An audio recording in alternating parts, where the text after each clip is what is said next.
Behold, another episode of the Gaming Memories Podcast, where I, your host, Cade Call, the blessed beatmaker, aka RoboClip, bring you creative and interesting people, and then I ask them about their favorite gaming memories growing up. It's a pretty simple shtick. It's easy peasy, beautiful cover girl. How does she do it? I don't know, but she looks good, and this podcast is, I think it's good. And today, my creative and interesting person is the #1 world record holder, the top tier greatest Sled Storm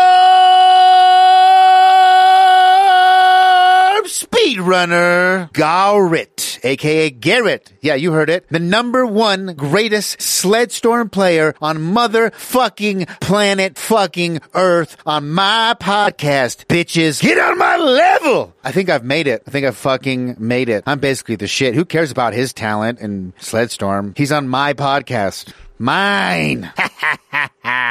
Anyway, jokes aside, he really is the best Sled Storm player on planet Earth. And if you're wondering what Sled Storm is, it is this awesome little snowmobile racing game that released on PS1 and has a very cool physics system and driving system that, honestly, I'm being serious, is still fun today. And the reason this podcast even happened is because I put out a video on Sled Storm, and then a friend of the podcast who's been on the pod, I've been on his pod, Still Loading podcast. Check it out. I'll put those links in the description as well. He hit me up and he said, "Hey, I'm friends with like the world's best Sled Storm player. Do you want him on your podcast?" I said, "Hell yes." And here we are. So, and it's a fun game. You should definitely try it out if you have access to emulators. It's probably actually pretty cheap to find. It's kind of rare and obscure, but it's not wildly popular. So my guess would be if you want to grab it as a physical copy, it wouldn't be as bad as some PS1 games have gotten. I think all games have probably gone up. But anyway, it's worth checking out if you haven't played it. Definitely check some videos out of it. If you want to watch Garrett, I'm going to say Garrett because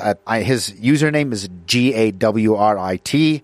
I'll put links to all his shit in the description as well. Garrett's much easier to say. I think it's Gawrit, but he pronounces it Garrett. I can't remember. We recorded this like 5 days ago. I can't remember 2 hours. Forgive me. The point being, you can check out his YouTube channel if you want to look at some of the cool shit that he's figured out. I think the world record, I looked it up, was 17, open championship mode was 17 minutes and like 50 seconds. And the guy #2, there is one guy nipping on his heels and he's at 51 seconds. 1 second behind. Who shall prevail? Well, I'm going to say Garrett because I talked to him. So whoever the other guy is, fuck you. If with all due respect, you're probably a nice guy, but fuck you. We're Team Garrett. We're Team Garrett. Check him out. Sled Storm is dope.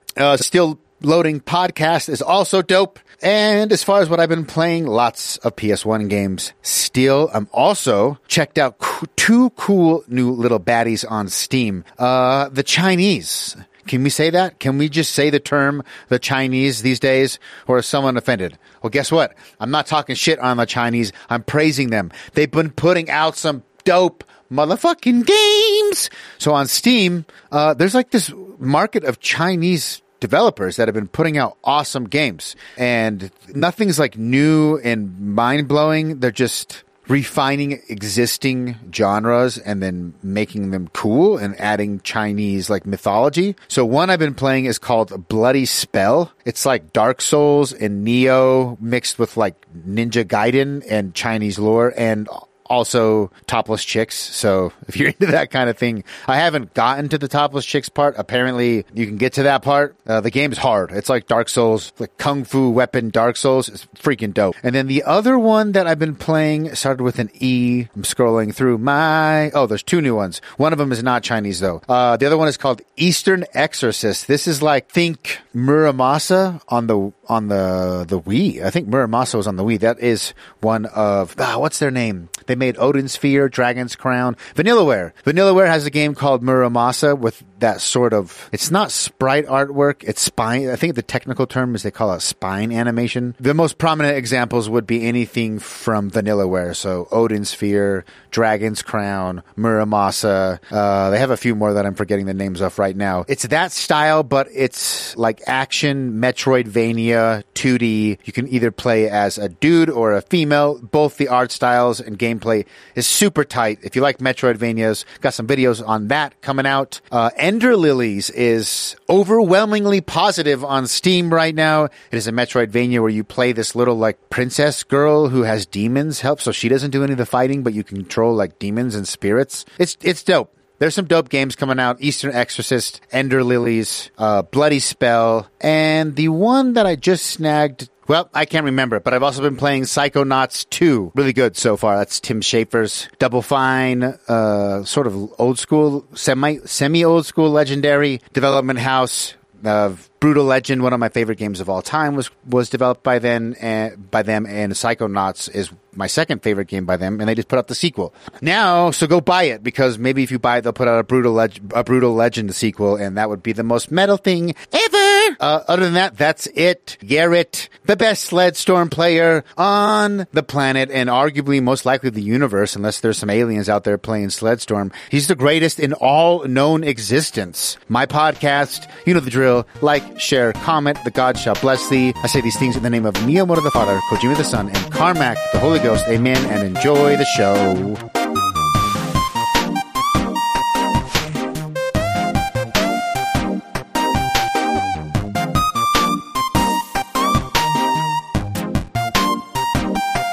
Why 4 years ago, did you get into Sled Storm? Well, I did grow up playing it as a kid. I failed to mention. So I probably have more than just 4 years, probably maybe 5 or 6. I got it when I was like maybe 13 for like Christmas, and all I can remember, I just wanted to play that game and unlock all the characters. And I remember distinctly that I was like in my grandparents' basement playing on a CRT, sitting on the floor, breaking my neck, looking at a screen for like hours in the dark, playing this game. But yeah, that's what started it all. I just really loved racing games from a young age.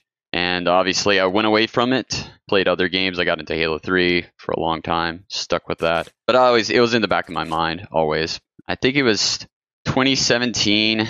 I saw Awesome Games Done Quick, or I had a friend mention it to me, and I was like, whoa, people speedrun every game you can think of? What about Sled Storm? And I looked up on YouTube.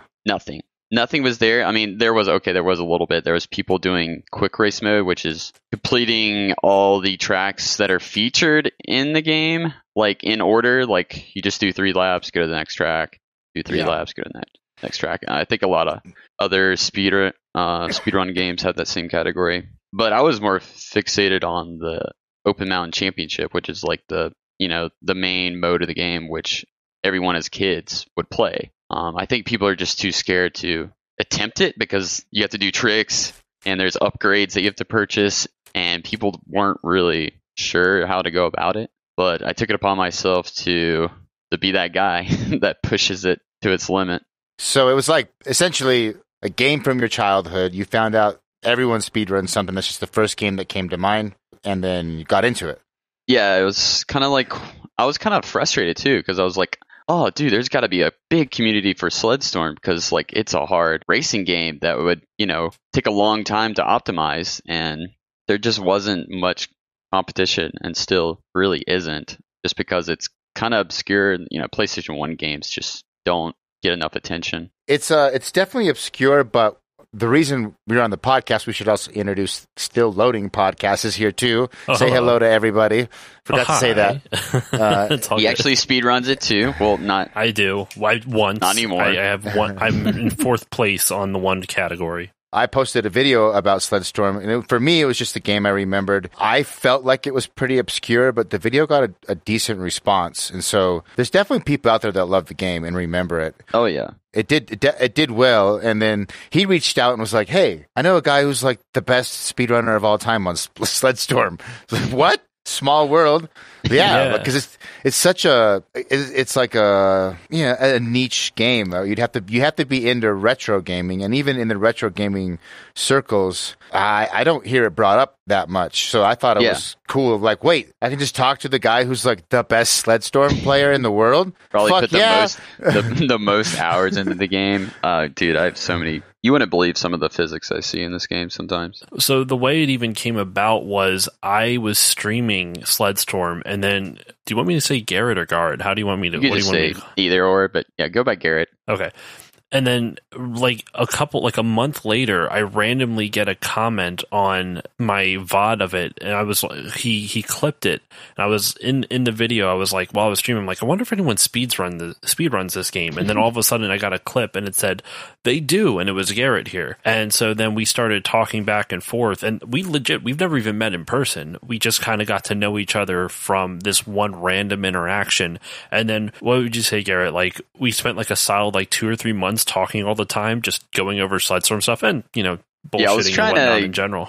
Yeah, I was trying to indoctrinate you into the game and get you hooked on the game, getting you to learn all the fun little lingo for skips and shortcuts throughout the game. All the different all the mechanics names. Yeah, you got the voice for it. The whole thing where I was trying to get you to be a race commentator for if we got any races going on, but to GDQ or something like that. Yeah, or just GDQ. Some other speedrunning event. Dude, I'm still down for it. I just have to actually, practice. Which that's been the hard thing for me, where when I would practice, I'd get really angry, and when I wouldn't practice, it was just, which is more often because it just is not the first thing that comes to mind, unfortunately. But Sled Storm is a great game. The way I even came into it was my uncle had this game. My uncle loves snowmobiles. Since it's a snowmobile racing game, he had to buy it. I remember watching him play, and I'm like, oh, this is kind of cool. Because I always wanted to drive a snowmobile, but I was too little at the time. Yeah. So this was my way of being able to do that. Captivated me about the game. What kept me coming back was there's a shitload of shortcuts in this game. Yes. And it is so fun to explore.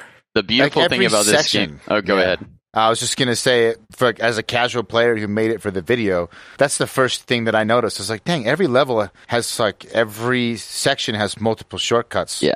And I remember thinking, I would have loved this as a kid. I never played it as a kid. I just somehow found out about it. I'm like, what? There's a snowmobile racing game on PS1? And it plays, I guess you guys could speak to it more since you play it a lot. But I thought from a first time just touch, it actually plays pretty good. It didn't play super janky. The physics engine is a gold mine. I really want to talk to the game developers on who made the physics engine, because you really do you can't just go into a turn at full speed in some places. You will flip over. And we're so used to common racing games of hey, if you come in with too much speed, well, you're just going to run into the wall. No big deal. Or go off the track and slow down. It's so easy to tip. It's easy to tip over. It's really obnoxious. You really get used to hearing all the insults that the racers throw at you when you fuck up and why crash. I turn it off. Lamer or something, whatever. Stuff like that. Yeah, it's I love the shortcut aspect to the open mountain. It doesn't scream to you that there's a shortcut. You have to really explore and say, well, I haven't gone off to the left over here. Okay, there's a area that I can break through this ice and then jump across, and I just cut off 5 seconds. That's huge, and that's great, because there's some races that you will not have enough cash to buy upgrades, and if you don't use that shortcut, you can't win. Yeah, the AI just is really hard to deal with. You have to basically stay in front of them, and they just bump you forward every once in a while. But yeah, I love that about Sled Storm, because a lot of racing games, they just they make shortcuts easy to find. You know what I mean? Yeah. When you started getting into speedrunning it, you said there wasn't much of a community at the time. How much has it grown since the last few years you've playing it? Not much, I'll be honest. Not much? Just because, it's racing games just don't get much traction. No pun intended. But people want to see. Over my head for a second.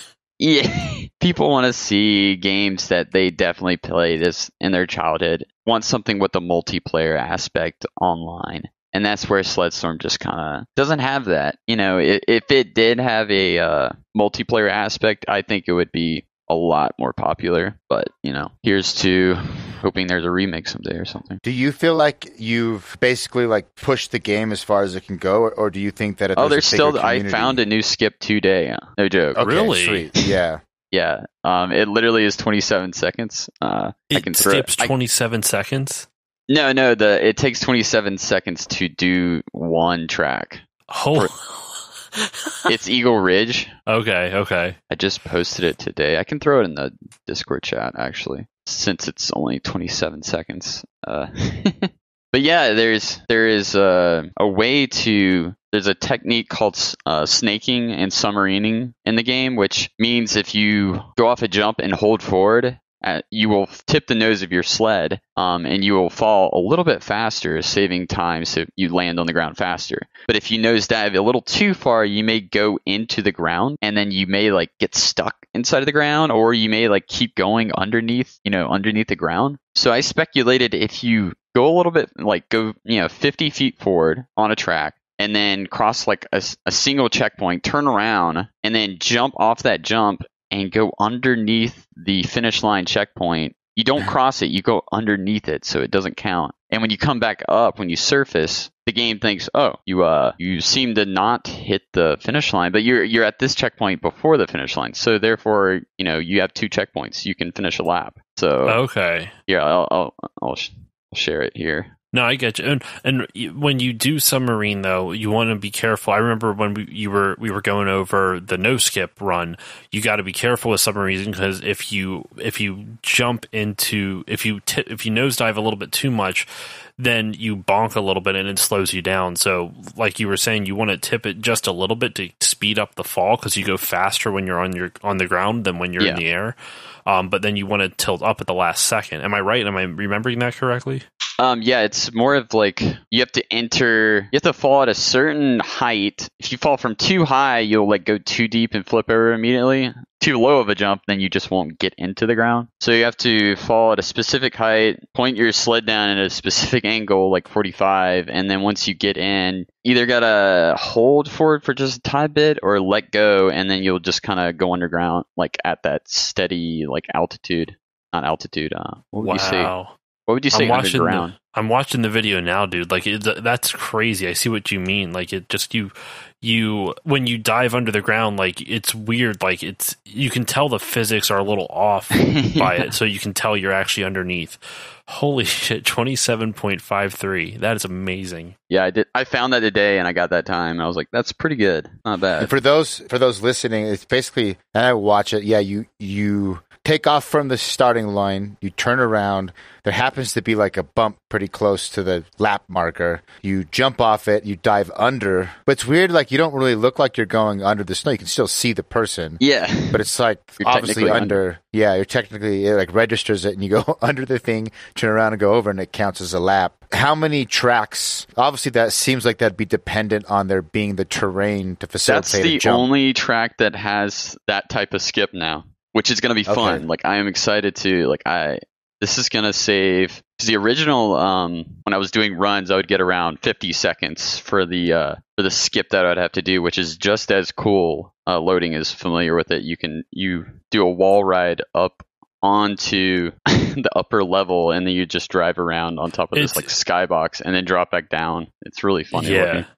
There's a lot of the skips and a lot of the shortcuts in this game are basically, actually, this is an interesting thing. What you had to go over this a lot with me when I first started. The difference between a skip and a shortcut. Yeah, it's a really fine line between. It's a very fine line. A skip is when you manipulate the markers, when you manipulate your checkpoints in some way that you can complete a lap without having to get through all the different checkpoints. Sort of. If I remember correctly? Yeah, it's pretty close. I can read off. You have a written definition of it? Yeah, I think I literally made a video talking about it. But so while he's getting that, there's a lot of different shortcuts and skips that you can utilize. Probably one of the most impressive ones. There's some really cool ones that that utilize the perfect start, which essentially you hold in accelerate up until a certain point in the countdown, you let go and you tap it again and it just launches you off. That seems to be a theme. A lot of racing games have some variation of that. Yeah, it's but it completely flipped on its head, and there's nothing in the handbook that tells you how to do this boost off the start type deal. And you would never think to do it. Yeah. Oh, hold accelerate, and then right as it's about the time to race, I let go. Like, why would I do that? Yeah, usually it's you gotta push, charge it up accelerate. Or something. I don't know. Charge it up. Yeah, like Mario Kart has a few variations of it. I know Ridge Racer does. Jet Moto has a perfect start mechanic. Crash.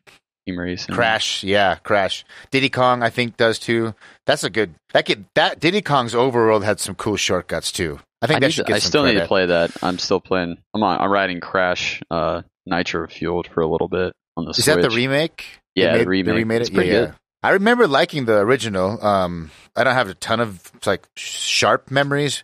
I was fond of it. It reminded me of Diddy Kong Racing. Yeah, any kart racing game, it's hard to not enjoy it for kind of what it is. But is that all you play, like even currently right now, is just Sled Storm and racing games, no, or are you into I've other games? Definitely I come back every once in a while just to try to experiment and do a couple runs. Like I just did a quick race all tracks run a few days ago, which is doing all the tracks in the game as fast as possible using any glitch that you can use. And then now I've just been trying to find new discoveries to kind of break the game even more. But generally, Halo 3 and like Tetris is kind of what I'm really curious, what's the process like when you sit down and decide, I'm going to start speedrunning Sled Storm? Let's say you decided to pick a new game. Like I just thought of this random PS1 game popped in my mind that has Bruce Willis, and it's called Apocalypse. It's like a shooter game, third person. I don't know. I know what you're talking about. Okay. So like if I were to just pick a random PS1 game to start dissecting, like do you have a process that you figured out? Like how would you attack a new game? How would you start to figure out the fastest ways to do it? Well, first you got to know you have to be passionate about the game in some way, shape, or form before you go into it. But if I had to, if someone was like paying me, like, all right, you gotta get the best time in this game. Let's do a thought experiment. I pick a game. Here's $1 million. You got to become the best at this game. Like, how would you go about it? I wouldn't look up anything first. Literally go in blind.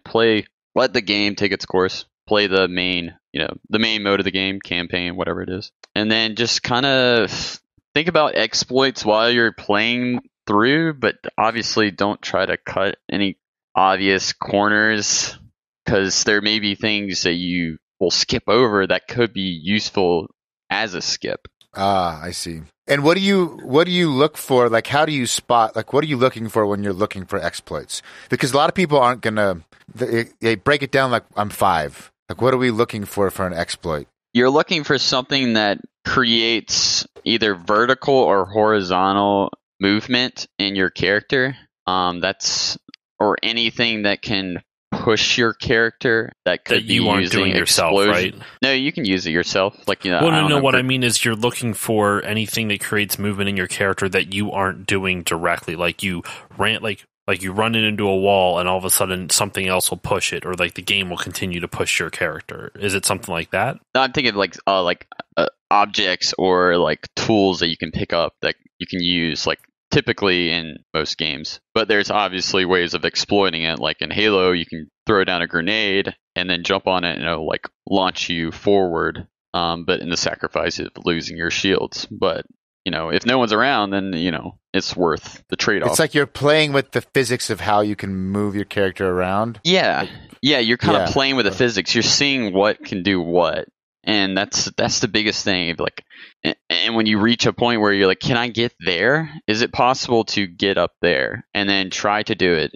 and try, and then if you eventually say, "Okay, there's no way," that's when you start thinking of like, "Is there something around that could help me do that?" Like that it can project me higher in any way. But I obviously haven't sped run any like 3D. It would just depend on the game too. Yeah. A good example that I've seen in like other speedruns that I've watched would be like in Ratchet and Clank. There is you can push yourself out of bounds. There's a clone glove where essentially it just creates a little dummy version of Ratchet, and it's meant to like distract enemies. But if you stand against a wall and you throw the glove right at your feet, it pushes Ratchet out of the geometry and past the collision of the level, and you can then walk around the outside of the level. Yeah. And then what the speedrunners will do is they'll find spots that they should, like the best spots to do that, so they can skip large chunks of different planets and whatnot. So it's like first you find a glitch, and then it's like, okay, I figured out a glitch where I can break geometry with method A, B, and C, or whatever it ends up being. Now where are the right spots where like I can get back in, or it makes sense to break and come back in? Then you look for consistency, and then you put it into a run, and that's the fun part of the game. When you find a new discovery, you know it's going to save a ton of time. It feels, the dopamine is flowing. What I say, it's a good shot. Yeah, you like the dopamine from that? Nice. Gives that chemical drugs. Yeah, baby. And then, the runner's high, basically, you know you're going to save like a minute, and there's no pressure. Like, even if you do like a little mess up, like you have this huge discovery that you made that's going to change it, change the whole outcome. And that's the glory part of speedrunning. And then obviously it just, each time you beat, it just gets harder and harder, to the point where you're just like, okay, we got to find a new exploit, or, I'm going to lose my mind. Some good examples of this within Sled Storm, though, that he's talking about, just some basically where you kind of discover weird physics and weird things you can do with the sled on it. For example, periodically you may be like, you'll be riding through a level, you're riding, going through a race, and maybe you screw up and you accidentally like ride up a wall, like just a little short thing, maybe like 2 or 3 feet. That's called a wall climb, and so you end up seeing, I can do that on a small wall. Where else can I do this? And a perfect example, there's in the Eagle Ridge level, the rock hop, right? The rock hop shortcut, where basically there's like an S bend, and if you just kind of wall ride up, it's more of like using the rocks as a jump instead of a wall ride, but you kind of hop over stuff like that. And then, like you were saying later, what you could do is that you could literally wall ride up a huge wall, like kind of mess with the physics where you shouldn't be able to wall ride up something, but you do, and then you kind of ride over the geometry of the level, come back on the other side, and complete a lap. Yeah, it's getting the wall ride. You literally get stuck in between two like walls, and the game is just like, we can't push you left or right. You either got to go down or up. And so generally, if you're holding forward, you're gonna continue to go up, and then eventually, you'll get over the wall that you're riding on. Well, I have the skip definitions up. I'll read them real quick. Go for it. There's two things that are considered to be a skip. So the first is the use of checkpoint manipulation, which can be done by crashing or clipping into a checkpoint zone, placing your character further down the course that would save time from driving there to that checkpoint zone as intended. That makes sense? Yeah, you're crashing into a checkpoint instead of just driving over it. Yeah, if you crash into an area and then you spawn there and you finish the lap faster than if you would have just driven, without crashing to that area and then complete the lap, then that would be considered a skip, because you're using manipulation in the game, thinking you're like, oh, you crashed over there, therefore you finished this part of the course, but reality, you just like went straight to there and crashed. You see this a lot in like Mario Kart speedruns as well. That's how they manipulate the runs on that. Like, finish. I'm cutting you off. Finish your definitions. Oh, and the last is the use of the wall ride glitch, which is a glitch where you can be done by clipping into a 90-degree plane and begin to ascend upwards. So if you start doing that in any way, like in a no skip run, then like unless you like accidentally do it and you crashed from it. But if you keep riding it out and like land up on the barrier, and that's considered a not as intended type of gameplay. I don't think that developers would want you to ride up a wall like that. But what if you did that and didn't manipulate any checkpoints? Maybe it just cut out a turn, but you didn't actually skip any checkpoints. Would that still be considered a skip, or would that be considered a shortcut then because you didn't manipulate checkpoints? No, it's still a skip. If the wall ride is used, that's where it got tricky, because there would be there would be skips that you wouldn't be using checkpoint. You wouldn't crash to land in that checkpoint. You could literally ride up a wall. So but you would have to do a specific wall ride. Like, it looks ridiculous. You go straight up. You've seen it. Well, I meant more or less what if you used it and you didn't skip any checkpoints. I'm not talking about because the one that you do, you literally go past one checkpoint, drive to the other, wall ride up to get to the other side of the level, which track? Other side of the race, and then, I think it was Eagle Ridge, right? Isn't that the one that you were saying that you used it for? Yeah, that's a wall ride for sure. That's definitely. So what I'm saying is, what if you had a level where you wall ride it up, but you didn't skip to the end of the track? Maybe it just cut out a turn, and then you literally hit the very next checkpoint that the game would have intended you to hit had you just gone around the track. Does that make sense? I don't think there is anything like that, but there is kind of something like that on Pine Valley. It doesn't really save time, and I think I guess it depends on how much it really would have cut out time, but every track has a skip that's super fast, because a wall ride is technically a very slow way to do a skip, because generally all the other ones you could just crash, spawns you there, you complete it. With a wall ride, you have to go up, ride over, drop back down, and then drive across the lap. So if there's a wall ride that's found to get up to a section without driving around that's within a course, probably going to be overlooked as just a method of doing a shortcut, but I guess we'll just have to. It's one of those things the community kind of decides type deal. If it's something that is so controversial, we may just say, okay, let's just not do it, because it's at this point it'll probably be really dumb, honestly. But good question. You guys ever play Wave Race 64? I've definitely watched it. I've played some of it a little bit too. I have a feeling those levels could be as fun. I'm sure maybe you would know more. That would be a fun one. I want to look it up for speedrunning, because I bet there's a bunch of cool shit in that game. Yeah, I've definitely watched some of it. I think I have to play it myself, but I'm just not a big fan of water. Again, it's just flat, and then there's just waves. Yeah. It's just not dynamic. Like as Sled Storm, there's so much unique terrain that you can deal with. You got very sharp mountains, a bunch of jumps in a row and stuff, and it's Wave Race is okay, we got water. It's always going to be the same. They got different wave patterns. Do you remember the wave patterns? Yeah, they got different wave patterns that you can try to ride a wave. Maybe it's not as good. Yeah, I just for some reason I thought it's more popular than Sled Storm though. Probably. For some reason. That game I bet it would be. It's just a Nintendo. That's a magical Nintendo 64. A big chunk of Americans. Yeah. Probably between 25 to 40 might have that one in there. Yeah. What year were you born? I forgot to ask. 1993. 93. Was your first system a Super Nintendo? No, my first system was a PlayStation 1, actually. I might have had an Atari, but I don't really remember playing it that much. What's the first game you remember ever seeing? My dad played Abe's Odyssey on PC, and okay. I still love playing that game. But the first game that I ever played was Lego Island on PC, believe it or not. Lego Island. That game's awesome. PC. It's so janky to play now. The movement is just your sensitivity is so high for some reason, moving around. But the whole premise is you're on this island and you're what are you, a pizza delivery boy or something?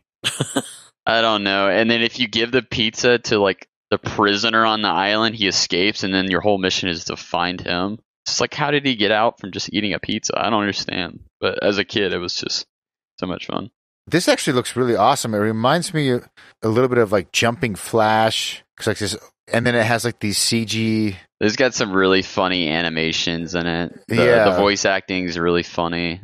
I definitely think everybody should at least watch a little gameplay of it. I don't recommend, buying it, but definitely fun to watch. So you had a PC growing up, obviously. Yeah. What are the early PC games ring a bell? Sheesh. Roller Coaster Tycoon, I spent a lot of time. Oh, yeah. Tycoon 2.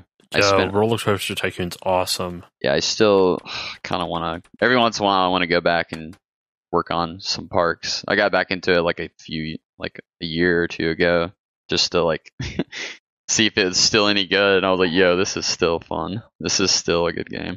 I played that and then Theme Park on PS1. I spent a lot of time just like a rip-off of Roller Coaster Tycoon. I was like, sounds like it just sounds like a rip-off, but I'm sure it does the same thing. The thing, with the Roller Coaster Tycoon 2, it's like, it's so simplistic, but at the same time, it felt like it had so much depth. Were you always into, I guess, what was the first game you got obsessed with, and was it a racing game? I was definitely obsessed with Sled Storm. I got all the characters like maxed out. I made sure like I basically did everything I could do to like yep, I know the game now. I definitely at that age I didn't say like, let me try to break the game and get outside of the map. Like that never crossed my mind as a kid. One quick fun fact, Roller Coaster Tycoon came out 5 years after Theme Park, so it's not a ripoff. Oh.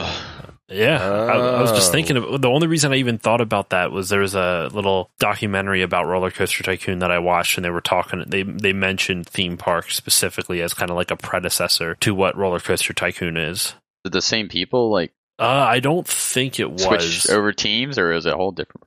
I don't believe it was the same people. But Theme Park came out in '94, and then Roller Coaster Tycoon came out in '99. Actually, the person who designed Theme Park, it was developed by Bullfrog Productions, which is Peter Molyneux, who later made Fable. Oh yeah, they had Theme Hospital as well. Yeah, I remember.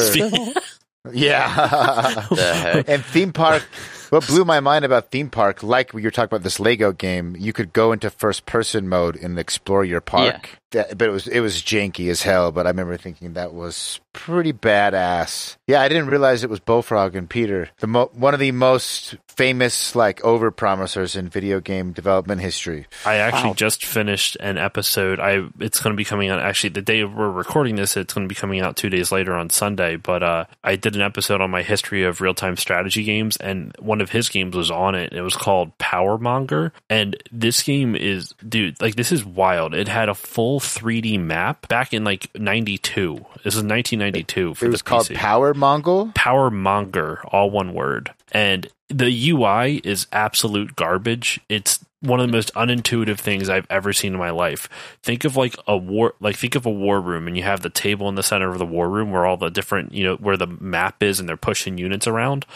Think of it like that, but instead of a map, it's like a hologram straight out of Star Wars, and you have a mini map in the top left. So where you click on the mini map, the 3D map in the center of the table changes to where you click. So it kind of reflects the geography of where you clicked on the mini map, and then you basically are trippy. You control all these units, and you have to take over a bunch of different islands and have to gradually, like, it's like a whole series of islands. Like, it's a huge overall map, and you have to take over island after island after island, and as you tip the scales on each island that you come on, you have to, once you tip the scales, then that island is yours, and then you have to try to convince the population of the island to join your army, so then you can go and attack the next island. It's really crazy. There's even like as you expand, you get more captains to command your armies. But if you command a captain to go do something, take his units and go do something,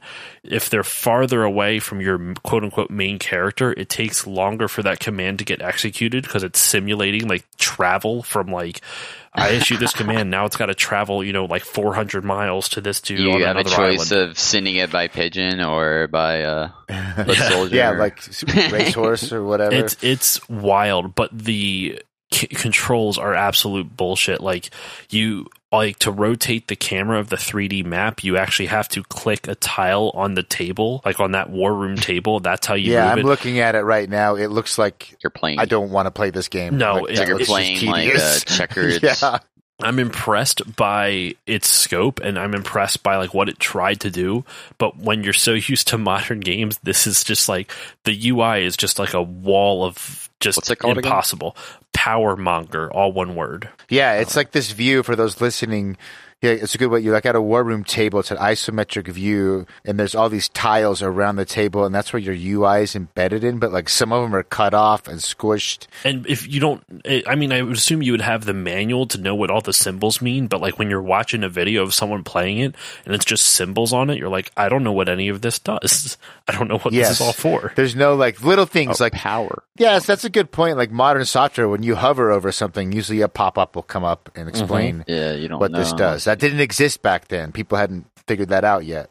Oh, I played a lot of Putt-Putt Saves the Zoo as a kid too. Yo, that's those are the old LucasArts guys. They started their own series, or they started their own company.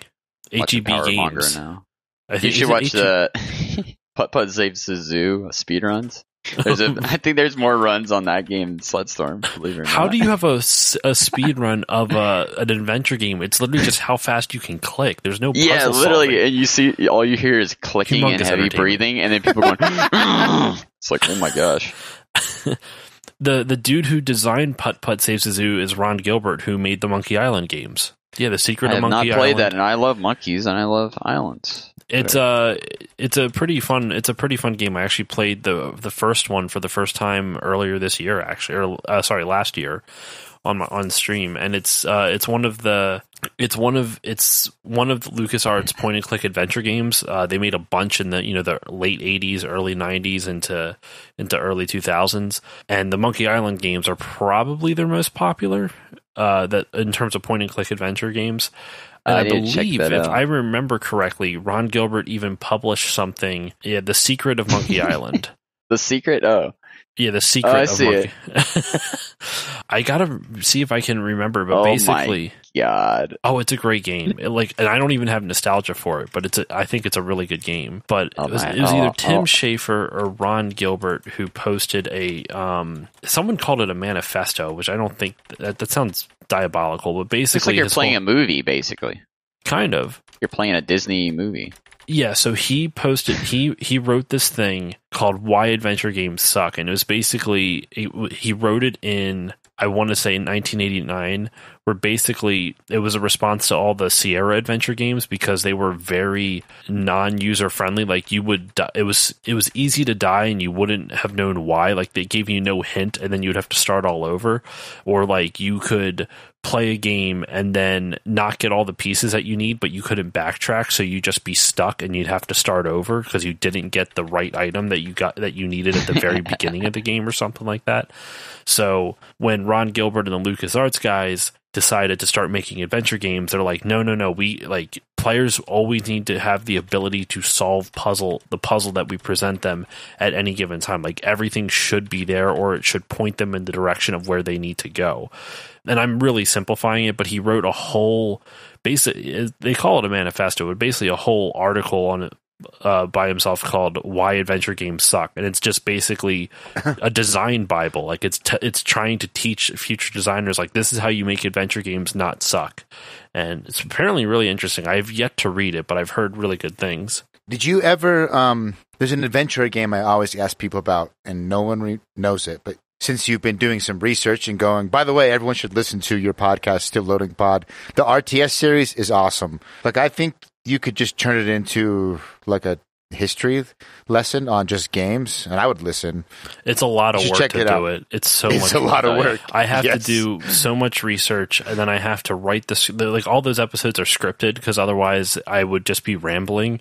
So I have to find, basically literally what I've been doing for the series is I went to Wikipedia, I found a list of all their RTS games and sorted them in order by year, and I'm just picking, like, I'm literally looking at every single one, determining, is there something important here to talk about? And there's a couple articles, there's an article I found from Ars Technica that had a basic layout already, but I'm like, well, I don't want to just copy this guy's article where I just talk the exact same games that he does and make the same points. So I look at this guy's article. His name is Richard, I can't think of his last name now, but Richard Craddock, I think.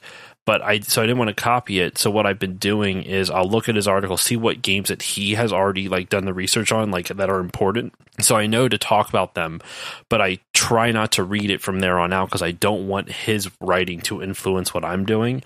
And then I'll look at all the other games in between. Smart. And I've found like like 10 or 15 games, or maybe not that many, but maybe at least at the most 10 or something that he didn't even talk about that I thought were worth talking about. Like some of the first licensed RTS games, which were no surprise, I guess, is Lord of the Rings, at least the ones that I could find.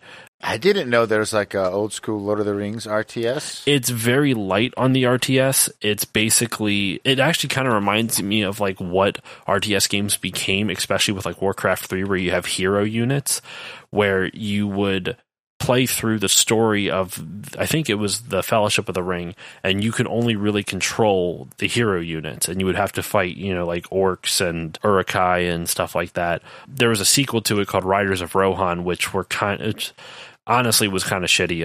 It's going to be on the next episode. It just kind of one of the things that did that was cool is that when you would walk around on the map and you would say, it would tell you, you've run into a horde of orcs or like an army of Uruk-hai or something like that, and then you could look at a scouting report and it would tell you, this is how many they have, this is how many you have, so you have an idea of what you're up against. The odds are against you. There's very little strategy you can employ that will actually turn the tide in your favor. So I'm like, well, this isn't much strategy then. Like, I understand they have the advantage because they have more units, but you should be able to utilize some sort of strategy to knock them out. But from what I watched, it didn't seem like that. It just seemed like it even has an option to auto battle. Like, it really seemed like the combat was just kind of thrown away. So it was kind of a lame game. But hey, it's a licensed RTS-esque game. But I tracked the origins back to like the late 70s, believe it or not. Of the game, like the development team? What do you mean back to the? Sorry, the history of RTS games. I've tracked the history of RTS back to the late 70s, which I was surprised. Like the first RTS game that I talked about was on the ColecoVision of all things. What was it called? That is a good question. Actually, I forget what it was called. Here, give me a second. I can look it up. I think the only real-time strategy game I played was Halo Wars. Halo Wars. That one's actually pretty good. It's pretty good for a console one. It's called War of Nerves. That was the first one. And actually, I'm sorry, it was not for the ColecoVision. It was for the Magnavox Odyssey. Odyssey 2, specifically. I hadn't seen Halo Wars in forever. Oh, by the way, I just went to the Putt Putt Saves the Zoo speedrun.com, and there are 129 submissions to the main leaderboard for any percent. There's 8 for the main category. And there's 8 for Sled Storm, and an actual fucking racing game. And 2 of them are what is it? 2 of them are I'm sorry. 1, 2, 3, 4 of them are over 3 years old. Yeah. It's sad, dude. Like, I really do believe the game is like better than what it's getting, and I just hate that. Like, I just want the YouTube algorithm to snatch it up and throw it, into the face. Yeah, I've gotten into a couple speedrun events. Yeah, you got to get a big streamer to do it, or get the GDQ. I mean, I've done 2 speedrun events and got thousands of viewers on that, but I don't know. If you don't have that nostalgic kick to it, so many people say, oh man, I love playing this game as a kid, and I'm like, why don't you try speedrunning it? They're like, I'm afraid. Like, okay then. I mean, there's literally, like, with the exception of you, there's no competition. and Petarda. Yeah. Like, you can easily get third for a lot of the category. Yeah, he's like crazy with his tricks. The tricks in the game, the fun thing about Sled Storm with the tricks is that you have to use the D-pad to do the tricks. So if you mess up on a trick, you input a directional, and holding left or right and down at the same time, forward at the same time sometimes, and you're not going to land the way you want to land. And that's where it makes just adds on a whole new element to Sled Storm of okay, I got to drive good, don't flip over. Also, you got these inputs that you need to do while you go off jumps, and you got to know which ones to do, because some take longer than others. I think it would be good to break down what the different categories are. I mean, there's 3 overarching categories. I think there's 18 in total. 18 total. There's 3 major divisions between them. You have quick races, you have championship mode, and you have score attack. Quick races are what Garrett mentioned before, where it's just you pick a sled and you just go through every single course, 3 laps each, and you just go through them as fast as possible. And then from that, and then one quick race is all that's added up. And yeah, all the different everything added up. But from that one quick race genre, I guess for lack of a better term, you have three different categories based on which tracks you choose. You have open mountain, super snowcross, and all tracks. And then you have two different categories built in for each of those three as well, because you have a skips category for open mountain, a no skips category for open mountain, skips category for super snowcross, no skips for super snowcross, and so on and so forth. So that one quick race tree just rapidly expanded into what is that? I guess that would be technically six different categories under the quick races tree. And then championship mode, it's almost the same. It's 4 total categories. You don't have from what I can see, there's not an all tracks for championship mode, which I guess makes sense because there's no way of playing both of them. I guess you could make a subcategory of like start complete open mountain championship and then go to super snowcross and beat that too. The difference between quick races and championship mode is that quick races, you can use like the maxed out sled, like a sled with the stats boosted to hell and back. Yeah, storm sled. In championship mode, you have to start from scratch. You know, you have to make money by winning races, spend that money on upgrades to your sled, and then try to do that as fast as possible. It takes from what I'm seeing, your record, you're the only one that does it right now, is an hour for no skips on open mountain and half an hour for skips. Yeah, the no skips 56:59, and then with skips you can literally cut it in half, almost 29 minutes and 7 seconds. And sorry, finish what you're saying. Oh, I wanted to talk about the Open Mountain Championship because that's the category that like I love the most, and I wish it would get a little more love. What I was just going to say real quick, though, was just to illustrate the difference between championship and quick races mode. Like I said, quick races, you have the fastest sled possible.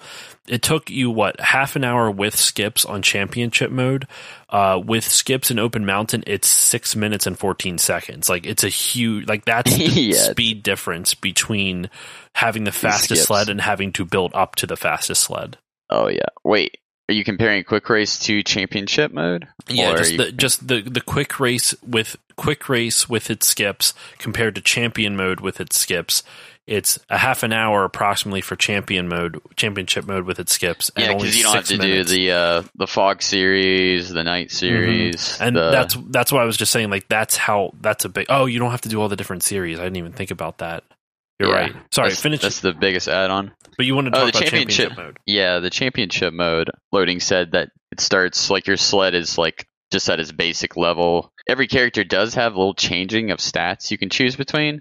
But the biggest thing you want to worry about is like, can certain characters do all the tricks? There are some characters that cannot do the backflip, which is the highest scoring trick in the game. You get 1,500 points for doing this trick. I don't know why they thought that would be dynamic of like only these characters. I mean, they literally have a trick stat on all the different racers. So like, because the more points you earn, the more money you'll get per race, not just for the win, but also for your points are transferred. Yeah, they're transferred the cash to the end of the race. So doing tricks do matter, and I see so many people when they play the game, they're like, I don't know how to do tricks, but it doesn't seem to be important. Yeah, it's like, well, okay, if you're speedrunning, it can make all the difference, because if you don't have enough cash to purchase that next upgrade, you may be going into a race where there's not many shortcuts, and you need something that will give you some extra acceleration and speed to save a bunch of time. And if you don't get that, then it doesn't matter if you get it the next race. You already lost time, no matter how well you drove.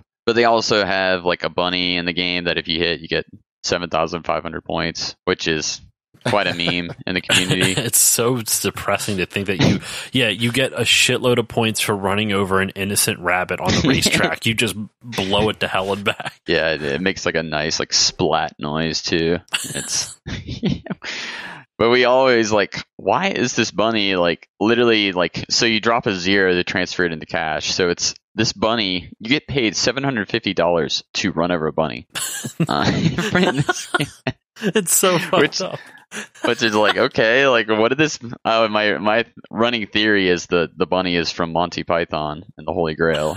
It's the evil The evil bunny from the cave. You know what? Gaming Memories, a mutual friend of ours, Pat Hickey Jr., in his upcoming PS1 book, he has an interview with the developer of Sled Storm. So I wonder if he'll talk about that. Yeah. Oh, yeah. I would just love him to talk about, the bunny is the biggest mystery in the game because it spawns 50% of the time, but I don't know absolutely if it's random. Like, if it is 50%, like, is there something other than like maybe the weather? Like I still speculate because there's races where, specifically Eagle Ridge in the championship mode, if since you can't do a skip in the opening of the game because you have to build up to get enough upgrades to do one of the skips. So starting out, you have to just drive the whole track as normal. The bunny has a possibility of spawning in one area, and if you hit him for some reason, he will respawn after like a minute after hitting him, and sometimes he doesn't, and it still haunts me to this day because if you can hit him twice in one race, I can get one upgrade like right after a race rather than waiting for another race. The corpses of all these bunnies are weighing on your mind. Yeah, I've killed a lot of bunnies in this game. It's funny, there's other animals in the games and you can't hit them. There's a bear, there's rams, but it's technically on a track called Goat's Bluff, but they're rams on it. I always find it funny, you have to wall ride to get up to the bears in that one, in Kodiak Ridge or Canyon or whatever. Kodiak Canyon. Canyon, that's what it was. Yeah, you just phase right through them. I would really wish I could hit them, and then you can get like, I don't know, 20,000 points or something like that. I mean, you just ran a bear over with a snowmobile. You better get something for it. Yeah. Yeah, as a kid, I was like, I got up here, and this is all I get? Come on. But yeah, I discovered like 90% of the skips in this game, too. But you're still making more, sounds like. Yeah, I found another one today, so if you had to give an estimate of like how much more there is to be found, what's your sense? In like, what are we going to put a scale? 1 to 10 or like percentage-wise? Yeah, let's do 1 to 10. Or percentage, yeah. And like time-wise saving, I'd say there's like a 25% chance there's some new stuff out there. Depending on how good it is, I always like, yeah, you can do that to save time, but I always like, does it justify like how risky it is sometimes? There's things that I've found that I'm like, oh, that saves a little time, but I'm like, that's stupid hard. Like, why there's no one that's going to do that. Like, I still love, what's the one shortcut where you have to get a perfect start and then wall ride up to the Goat's Bluff. Is it on Goat's Bluff? Because then it's like the track intersects in like a T intersection, but the latter half of the track goes over top of the beginning part. So if you get a perfect start, and when you get that perfect start, like it fucking like launches you so fast, like you fly off the starting line, but you have to angle it perfectly into a wall for it to literally just shoot you straight up. But I've seen Garrett do it only a handful of times, and it's so hard to do. I'll throw it in the chat too. It's really cool when you see it done, but it's one of the hardest things. I don't understand how he even was able to get it done, because you have to get the perfect start, and then you have to angle it into the wall the right way, and then you have to hope that you don't screw it up. And then you got to hold forward at a specific time so you get pushed up. Yeah, it looks really wild. Oh yeah, I see. But they actually have another way of some people can debate that, like, hey, that was a wall ride because you clipped into those walls. It's like, well, I technically didn't like ride up 90 degrees wall. I went through it in a way. The game just like needed to push me out. It's so wild, just like watching that clip, because you can only do that on the first lap too. You can't repeat it because you need that initial speed boost from the. Oh, you can repeat it. You can actually. Yeah, it's a hard setup. I think I have it in my time trial. That's nuts, man. It's such a tough skip right there. Shortcut. It's not technically a skip. That shortcut is just so mind-boggling to pull off to me. Same with the Leap of Faith. The Leap of Faith I've been able to do once or twice. Oh yeah, Leap of Faith it's pretty easy compared to the Goat Climb. There's a lot of if anyone's interested in running this game, like Garrett has his YouTube channel. I have tutorials for everything. How to even set it up in RetroArch, since that's the easiest way to really get into it real fast. It's just like he's got tutorials for everything, even like pausing it frame by frame so he can tell you which inputs he's using. with each frame, so you know what to do. It's nuts. It's a great resource. I try to leave, like, if I know, like, which I know I'll just, like, this game will have a special place in my heart, but I know someday I'll just leave and just, I want to have something left that, like, if someone else falls in love with the game and then go, hey, this is, like, how to play the game at its, maxed out level. Let's give it a shot. Yeah, I'm watching your glacial grind, no skips. Just kind of watching you play the game. It's as someone who's just only played it casually. That I watched the one that he just described, where you go off the perfect start up the wall. Yeah, and then now I'm watching this one, but you haven't done any like crazy glitches yet. It's just been like a perfect. Yeah, play, it's probably the no skip category. Oh, it does say no skips. Yeah. There's so many different aspects to this game.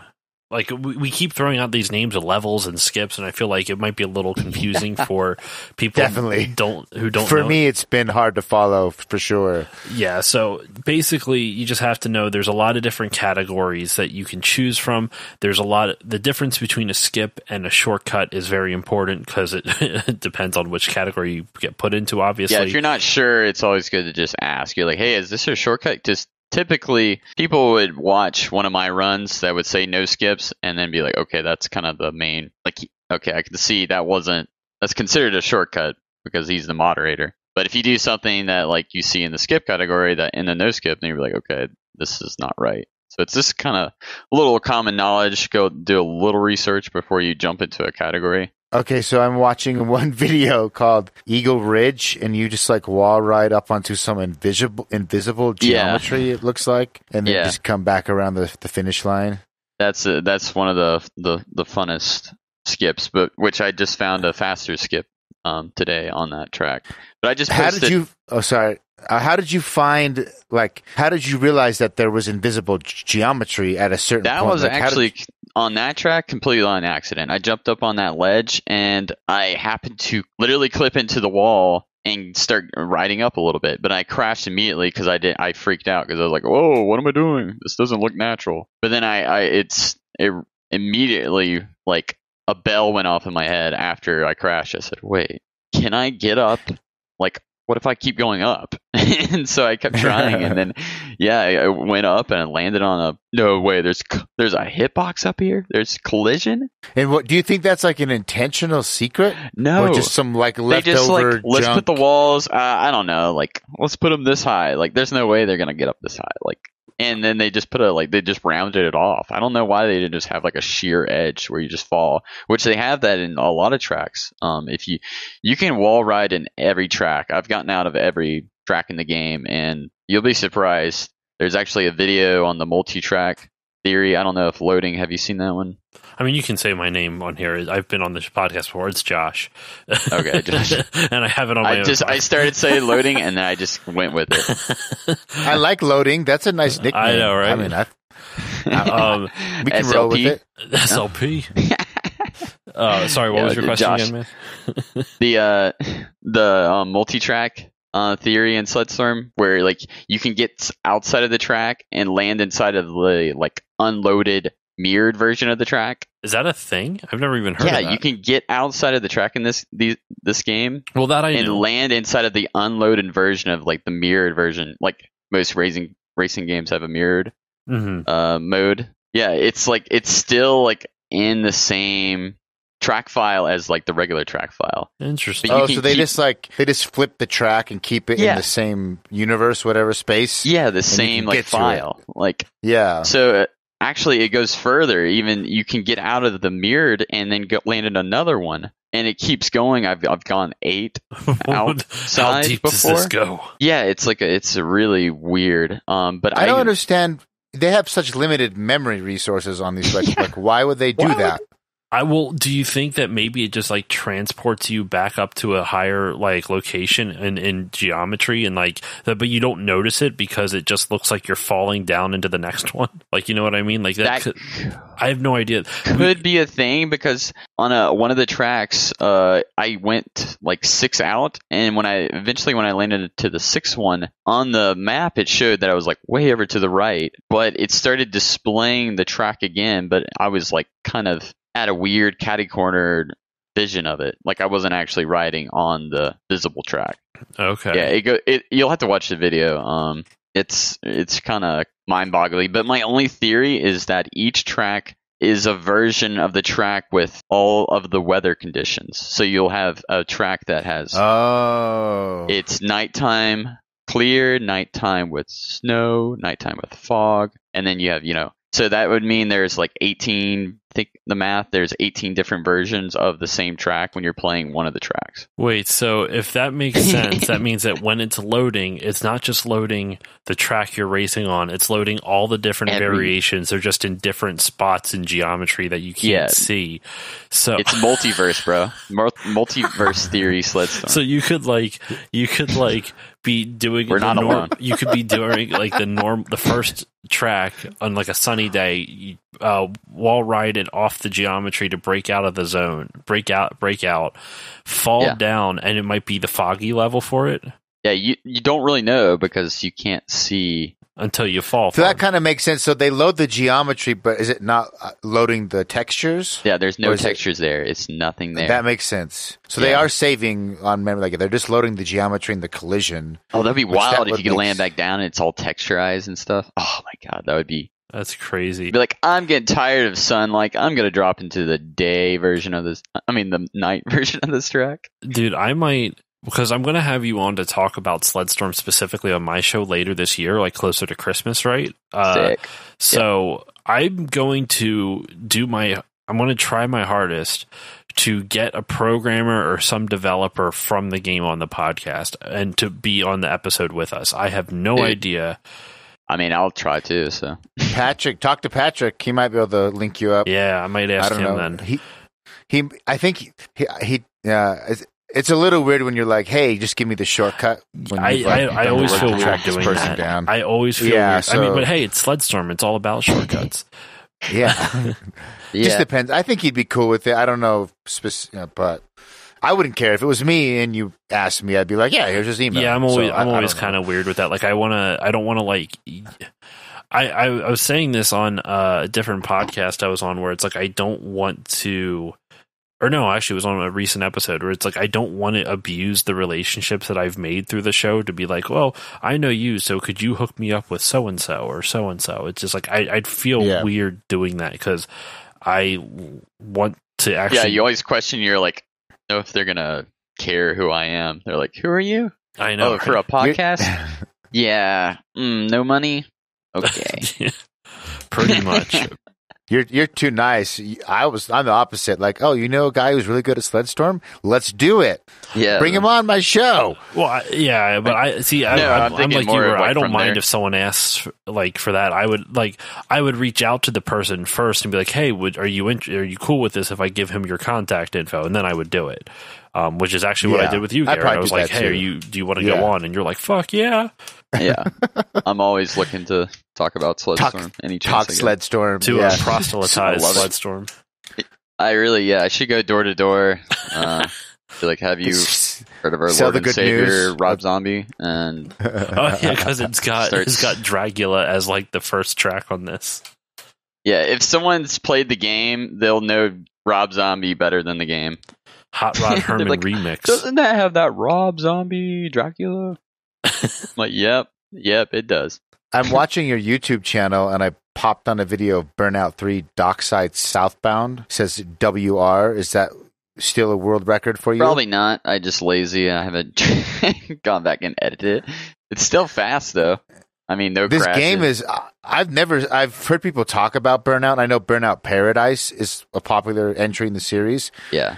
But this game looks like insanely fast. Yeah, that's why Burnout 3 is literally like, I think it taught me how to be such a good driver because you have to like be able to see things before they're actually there. Like, wait, which console did you run it on?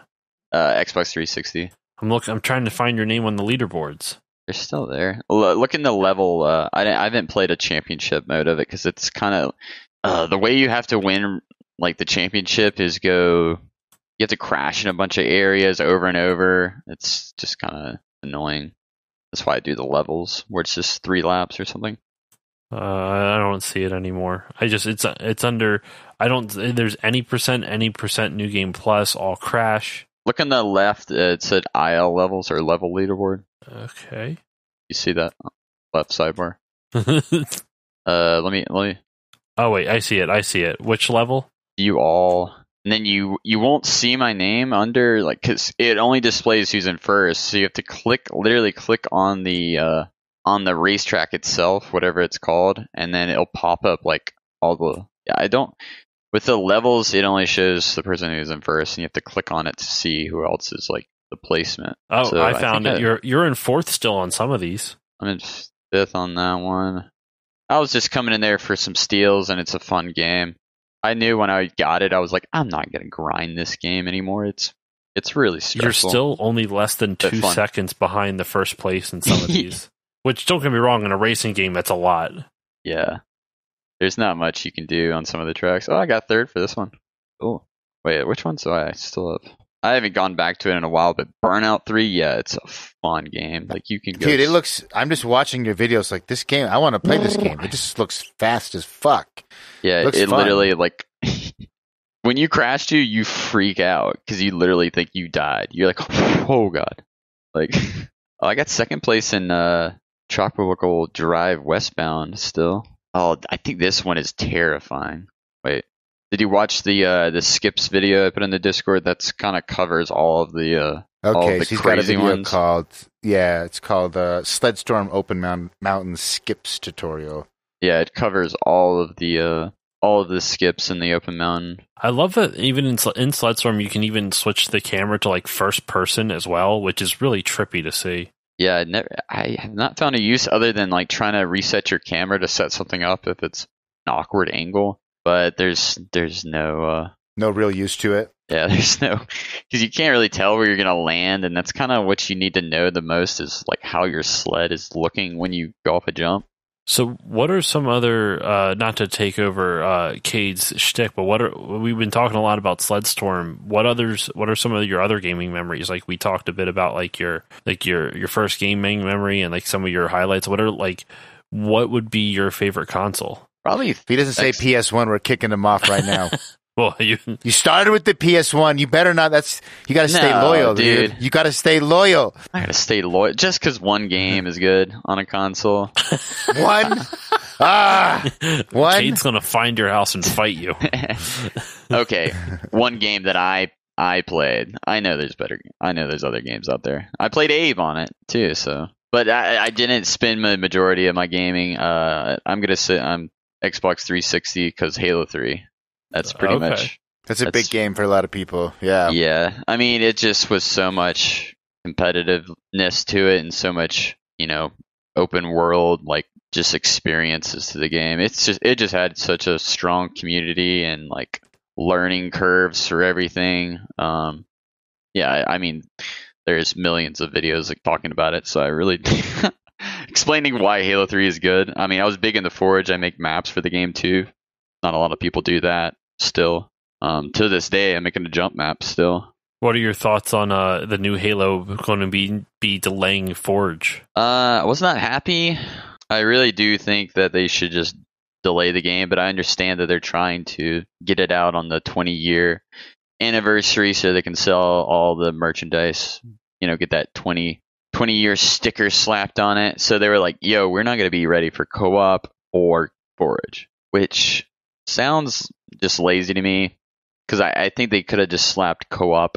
I mean, Forge in there with just like the minimum assets and then like just keep, add with the updates. You could be like, okay, new update, you get more objects and we added this new feature. Like nobody's gonna complain about Forge and say, oh my gosh, they don't have this in, they don't have this ability yet. I cannot believe this. No, people are going to be complaining about campaign and multiplayer primarily. But if they want to delay it, okay, whatever. But I'm going to critique the living hell out of it when it does come out because they said it's not ready. And then when it comes out and it's still bad, we'll just have to see. Yeah, it's there are some what I would consider just like warning signs that it just like when when things get delayed multiple times and they have like a rocky media relationship, more times than not, it seems like in my experience, the game ends up not being great. Yeah. Or having problems in the beginning.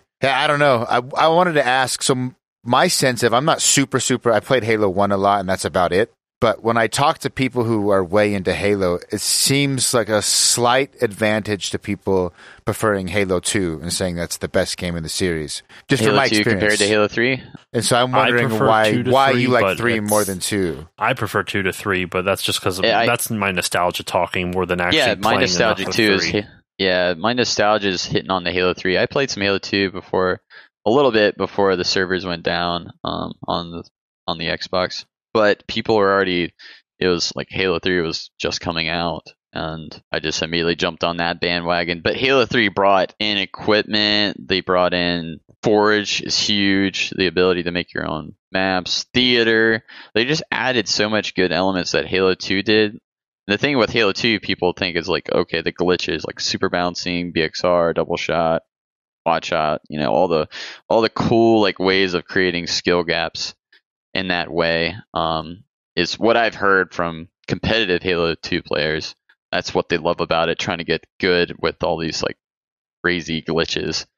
And Halo 3 has a couple, like cheating the system. You can like throw a grenade and then press YY with like switch your weapon really fast, so you can cancel out the animation of bringing your arm back. Super sweaty MLG gameplay, but it does save you time, so there's stuff like that makes the game similar to Halo 2, but Halo 3 just like brought everything good about Halo 2 and put it into Halo 3. Yeah, and then more. So I'm a Halo 2 guy, like I said, but I think what you're talking about with the glitches, you're 100% right, because I remember I never really seriously gave it a try to go pro with it, but I did have a lot of friends who were really into it, and they tried to, so they knew a lot of the mechanics, like you're saying, BXR and whatnot. Sword canceling was another thing. That was fun. Sword canceling was a lot of fun because it was a really good way to fast travel across the map. And I did a lot of super bounces. I could do the super bounces, but like that, to me, that doesn't necessarily show skill. It just, like you said, it widens the skill gap, so it makes it harder for new players to really pick up and compete with it makes the better like ones. Halo 3, while I don't have as much nostalgia for it, I don't know.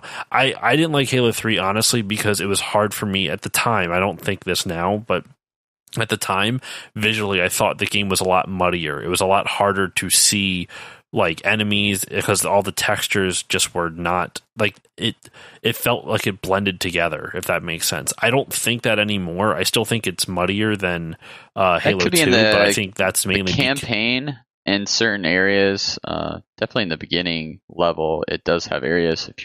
It can be kind of dark and like so much textured out that it's kind of annoying. But the lighting, and they got it right in Halo 3. Halo 2 is good too. But after Halo 3, like Halo 4 and everything, like you kind of glowed in the dark and stuff like that. So like the immersion wasn't as great. I think the lighting for Halo 3 was pretty modest. But yeah, maybe there are some over textured areas. I mean, I think it's more just visually busy for my liking, and I'm saying that as someone who barely remembers it. I've tried to go back and play it a bunch of times, and I don't know what it is, but the campaign of it just doesn't capture me as much as Halo 2 did or 1. But yeah, I think that's more nostalgia talking. Like I like Halo 2 for its nostalgia more than the game itself. Yeah, I get that. I'm the same when it comes to Halo 2. I've played it through, but it didn't hit the same as Halo 3 because it all depends on what you're going on. Like what's your first fix of it? Yeah, you attach it to the good times of like what was going on in your life. The best games is when you were having a good old time, with your buddies at school, and you could play with them online at home. Exactly. So it almost doesn't matter what the game is. Like, but yes, there are better games out there. There are definitely like parallels from asking people about their best memories. Almost the vast majority of them are linked to some sort of co-op or social multiplayer. And then a few people will have like a single player experience that a story or some sort of narrative got to them. But almost all of them, and I would say that the first time I ever went to a LAN party, we played Day of Defeat, which is like a Counter-Strike mod. And I had just never had that experience of like a bunch of people. My older brother took me to like a local college because he was in college. There's like 18 kids in a computer lab just talking shit, shooting each other. It's so great. Burritos. It was I didn't know life could be so awesome. Yeah. I mean, we all have, Halo's a big one. I mean, how many people have fond memories of the first time you got a full 4 Xboxes set up and 4 TVs and you had 16 people? I didn't get to do that as a kid. I'm so jealous, but I did get to do it I had a group of 12. I had a group of 12 or 14 was the largest. And it was when I was living with my parents, when I still lived at home, I had a Halo party in high school and we did... the way it worked is that I brought a bunch of tube TVs. We hooked up Xboxes upstairs in our TV room and downstairs in our basement, fed a landline through the floor so that way we could connect 2 different hubs. We had a hub on the upstairs and a hub downstairs. So we actually had like 6 or 8 Xboxes total, like between the 2 rooms. And we if we played teams, the upstairs team and the downstairs team, we split it up that way. And I still remember. So you could yell through the floor. Legit. So in Halo 1, I don't know if you guys remember this, but in Halo 1, if you pick default, if you don't create a profile and you just select default, the game will give you a name, and it's always something weird like the Bear, the Big L, Stumpy. Stumpy was my favorite. Stumpy, that one was common. I swear Stumpy was common. I could never get Stumpy, but the one that sticks with me, though, is Howard, because my brother, who I don't even remember who Howard was anymore, but my brother was playing, and I think me and whoever Howard was down in the basement on that team, and my brother was upstairs on the other team. And every 3 minutes, you would see Howard killed my brother. Howard killed so and so. Howard killed so and so. It happened like who the fuck is Howard? After the 5th or 6th time in the same match, I hear from upstairs, Howard! This screech. He's just losing his mind, and I can't really yell because my kid's asleep. Otherwise, I would have actually screamed. but just screaming Howard through the floor, it was the funniest thing ever. And I also remember in Halo 2. It was the first time where, depending on how you killed a player, it would change the verb, and so instead of saying so and so killed so and so, it would be like so and so stuck so and so, so and so, meleeed or beat down. That was it. Beat down if you meleeed someone to death. Well, my one friend thought it'd be funny to name his character Jizz. So it would say, Howard was killed by Jizz. Or my favorite though was when you would run over a player with a vehicle, the verb was splatter. So it says Howard was splattered by Jizz. I ran some really good accounts. I think my favorite one that had that kind of scheme was God's third leg. So imagine everything in Halo. You were killed by God's third leg. Yeah, you were splattered by God's third leg. You were beat sniped. Down by God's third leg. Beat down by. I was like, this is one of the best gamer tags I ever ran into. There was. I have a bunch of alt accounts that I made up some stupid names for just back in the day, 1 month free Xbox Live subscription. And then you would just get a new email and you get a new 1 free month. You just keep going. It doesn't matter. You can make unlimited. I loved this is definitely not the most appropriate joke now, but back in 2005 you could make a joke like this type of thing I just said God's third leg. So no, this one is, I would say, you can still make fun of religion today all you want. This one, the guy named his character Too Much Gay Sex. So every time you got killed, you'd say Howard got killed by too much gay sex. Oh, that's a classic too. Back in the day, definitely. Everybody's just like, oh, he's got it in his name. I don't know at what year did they just took gay? Did they just literally take gay out of gamer tags? They've blacklisted all sorts of terms, for tags. Yeah. I mean, the human nature will always find a way to get around and still crack jokes, which I think is hilarious. Yeah, we gotta That's just how internet culture goes. There was another Josh. Your story reminded me of when I had Microsoft Access and Excel in high school, and someone uploaded Halo to the server, and we'd be playing it in class, and you would snipe someone, and then they would be right in front of you, and everybody's trying to be quiet playing. They're sweating their ass off. You're trying to be dead quiet while the instructor's like, all right, today we're gonna learn, go you're gonna type this into column 5, and wherever you're trying to snipe each other across the map, and then when you finally would snipe somebody, you'd see them turn and look at you because they're don't they you give you that look of fuck you, but they wouldn't say anything. I think with it sucks. I'll find out when my kid gets into high school, but schools are so much more tech savvy now than they used to be. So it's a lot harder for kids to kind of pull fast ones on school computers. I remember, fast ones. Well, you know what I'm saying? Like you said, your friend uploaded Halo to the server, and they would delete it every day, and he would re-upload it. You couldn't get away with that now. There's no way that they would be able to get away with that now with all the different protections and whatnot. But I remember in high school, I took programming. I took a computer programming course, and the end of the semester, my teacher was cool as shit. He was one of those teachers that would use reverse peer pressure to fuck with people who were bad students. Oh, no. So if some kid was acting up too much, he would just yell out save, and that was basically not code. That was basically telling the whole class I'm shutting down everyone's computers because that one person's being an asshole. So you better save your work now, otherwise all of it's going to be lost. Holy shit! Did he have a master plug that he would just kill the breaker? I mean, well, you have 3 seconds to save, and everybody's he pretty much had a this just program because he could look at other people's monitors to take control of your computer to help you out, or he would also use that obviously to make sure you weren't dicking around on school time. I remember one time there's a kid who, it's a big no-no. Don't bring, sodas or sticky drinks into class because if you spill it on the computer. Yeah. Well, no, nothing spilled, but this kid comes in who's been in the, his name was Will, and he has been in this guy's class for multiple classes. He's taken multiple classes by the same teacher, so he knows the rules. He still comes in with a soda.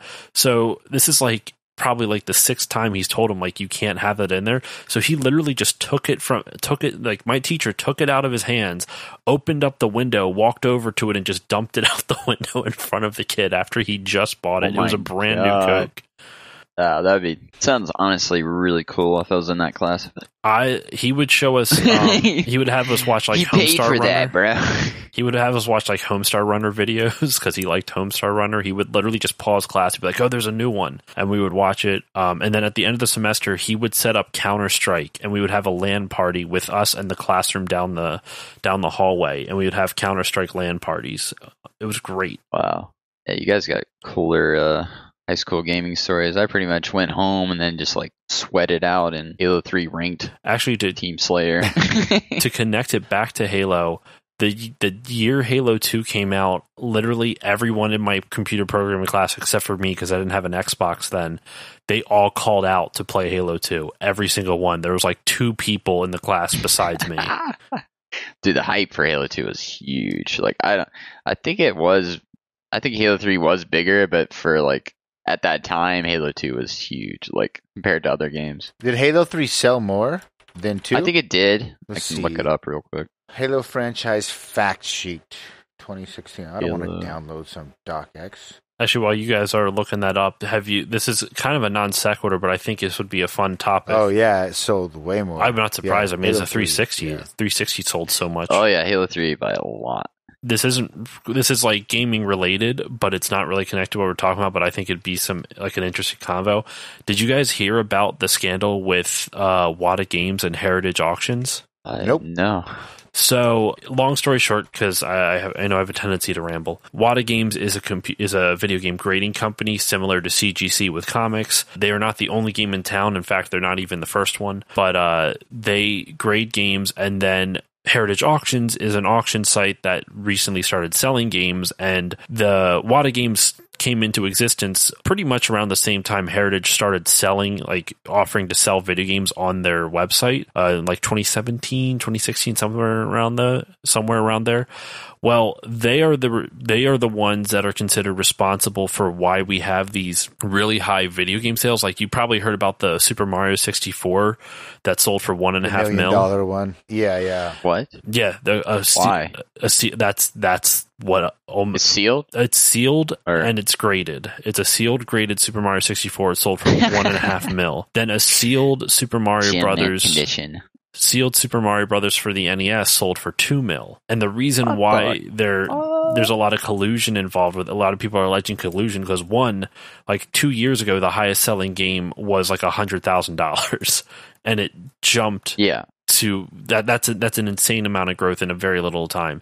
Second of all, after some digging, there's a YouTuber named Carl Jobst. You can look up his video. It's like an hour long, but it's really good. The people who bought those copies that ended up getting sold, specifically the Super Mario Bros. One, that ended up getting sold for those astronomical prices, are the owners of Heritage Auction. What? So they bought the copy, put it up for auction, and then got it sold for like $1.5 million. And in fact, one of the people who went in on, because multiple people like pulled the money to buy the initial copy for like $100,000 or something like that. One of them is also one of the owners of Wata Games, and that same person also graded the game. So you have the owner of the company grading the game that they are selling, so they could easily just bullshit, fudge the grading scale and just sell it for higher. So there's a huge uproar right now about it because they've been artificially inflating the prices. And what's crazy is the dude who founded and runs Heritage Auctions, his name is Jim Halpern. He literally got criminal charges against him from the SEC back in the 80s for doing the same thing to the collectible coin market. Like, it's on file that he's done this before. He's just taking it to the next level. That's pretty interesting, actually. I mean, just inflation of it's kind of like the whole Pokemon cards. Mm-hmm. Well, what's also nuts is the $2 million Super Mario Bros. It was sold through how else can I describe it? It's a company that basically you can buy a share of a video game. Like, they have a collectible game, and you can pay $8 to own part of that game, and it's just stored somewhere else. So 300 people all owned, like, I think collectively it was like $300,000 or something like that, or maybe 100,000, and 300 people all paid a certain portion of that 100K or 300K, sold for $2 million. So they obviously got a huge kickback from it. So there's literally multiple websites now that you can invest almost like the stock market, but instead of investing in stocks, you're investing in retro games. You own a portion of a copy of a retro game. Well, I gotta get it's shady as hell. Gotta get a part of Sled Storm before it. Yeah, right. I have all stocks and shares. If anyone wants to buy. If you thought experiment, if someone not only paid you not to do a speed run, but if someone gave you the budget and the rights to remake Sled Storm, how would you change? What would you keep? What would you change? Oh my gosh! I was going to make a video on this. I still kind of want to, because it's kind of thrown up in the air of like, should I just take all these good ideas and actually form a team myself and build it? Like, I have the creative power to do so. I just don't know how to use all the software like Blender and all that jazz. But yeah, there are a lot of things that I would love to see added and changed to make it even better. Obviously, multiplayer would be a great thing to bring to it in the modern day. You would obviously throw in a lot of fun cosmetics, gets the kids riled up. It would be like Forza, but snowmobiles, and you can just have all these crazy dumb chicken suits and stuff like that. Fortnite kind of skins. Okay. But gameplay wise, I would love to see spring loading added to the game, kind of like ATV Off-Road Fury games did. What do you mean by spring loading? Spring loading, you hold like a designated button until it fills up a meter, and then when you let go, it charges a spring in the back axle of your sled, and once you let go, it would launch you in the air in a way. Okay. So you can essentially, if you charge it and then go off a jump at the same time, you get more air. More air, yeah. And in a speedrun sense, it would make it so interesting that you could use that technique to avoid going off of jumps, because if you do a spring load hop before the jump, you can, essentially go over it, therefore saving time. Or you can use it to get more air to land in a certain area to save time. You know what I mean? Yeah. I think that would be huge to be added to the game. Visually, obviously, just bump it up, make it look modern. nice, modern, and just add more detail to areas. Put Easter eggs in there if you want. Not really a priority, but the fog is the fog series in the championship was kind of the most brutal, because it didn't really change anything other than the draw distance was brought in and looked smoother. So I would love to see, if it was modernized, that the fog would be dynamic. It would just be random. Sometimes you would start a race and it would be a very dense fog where you are, but then further down the track, it thins out. And then you come back to that other area that you started, the fog is moved like normal fog does. Therefore, you have this kind of RNG element to the fog. So there may be sections that you're like, I don't know this section. All of a sudden it got really foggy and I can't really see and I mess up. But then there's areas that I do know that are not foggy. Yeah. If you get what I'm saying. Yeah, that makes sense to me. Yeah, I think that would make the fog series justable. I think they just threw it in there just to have enough gameplay, enough runtime for the money, because they just use the same tracks but put fog on them. And just add more tracks, obviously, and maybe create a difficulty mode. They didn't have a difficulty mode in the championship. It's just one difficulty. Just make the AI a little faster. They don't make as many mistakes, with each difficulty. And that's pretty much all you got to do to create different versions of the game. Who published and who owns the IP of Sled Storm? Do you guys know? EA. EA, yeah. EA Canada developed it. EA Canada. Yeah. EA Canada.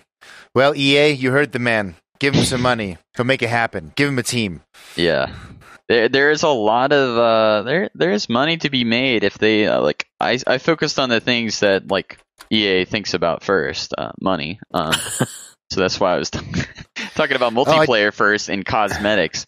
You don't have to pay for the cosmetics, but you can get a couple things in there. I might pay for a cool looking bunny costume and then run over the bunny and kind of create this weird inception. So it's not something that you have to do, and that would be so cool.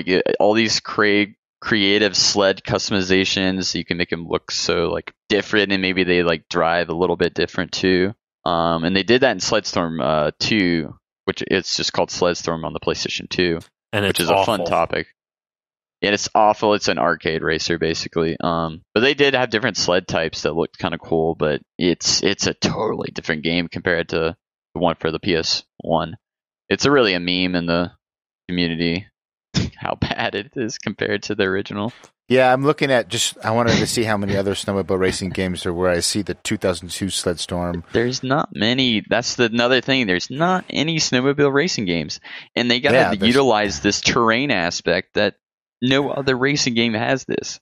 Arctic Thunder, I remember that. Yeah. Looks like there's a Polaris Ski-Doo. There's one on the Wii called Kawasaki. That's something that looks to be the newest 2008. I think that's the 2009 Ski-Doo Snowmobile Challenge.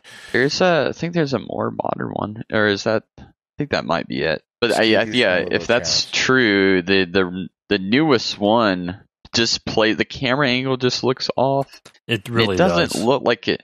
It doesn't look like you can. It's hard to crash. It doesn't really feel like you're controlling the sled. And plus they don't have an open mountain feature to it. It's just literally man-made courses where you fly through inflatables that's set up on the track, which is just boring. I mean, it's just it's just not.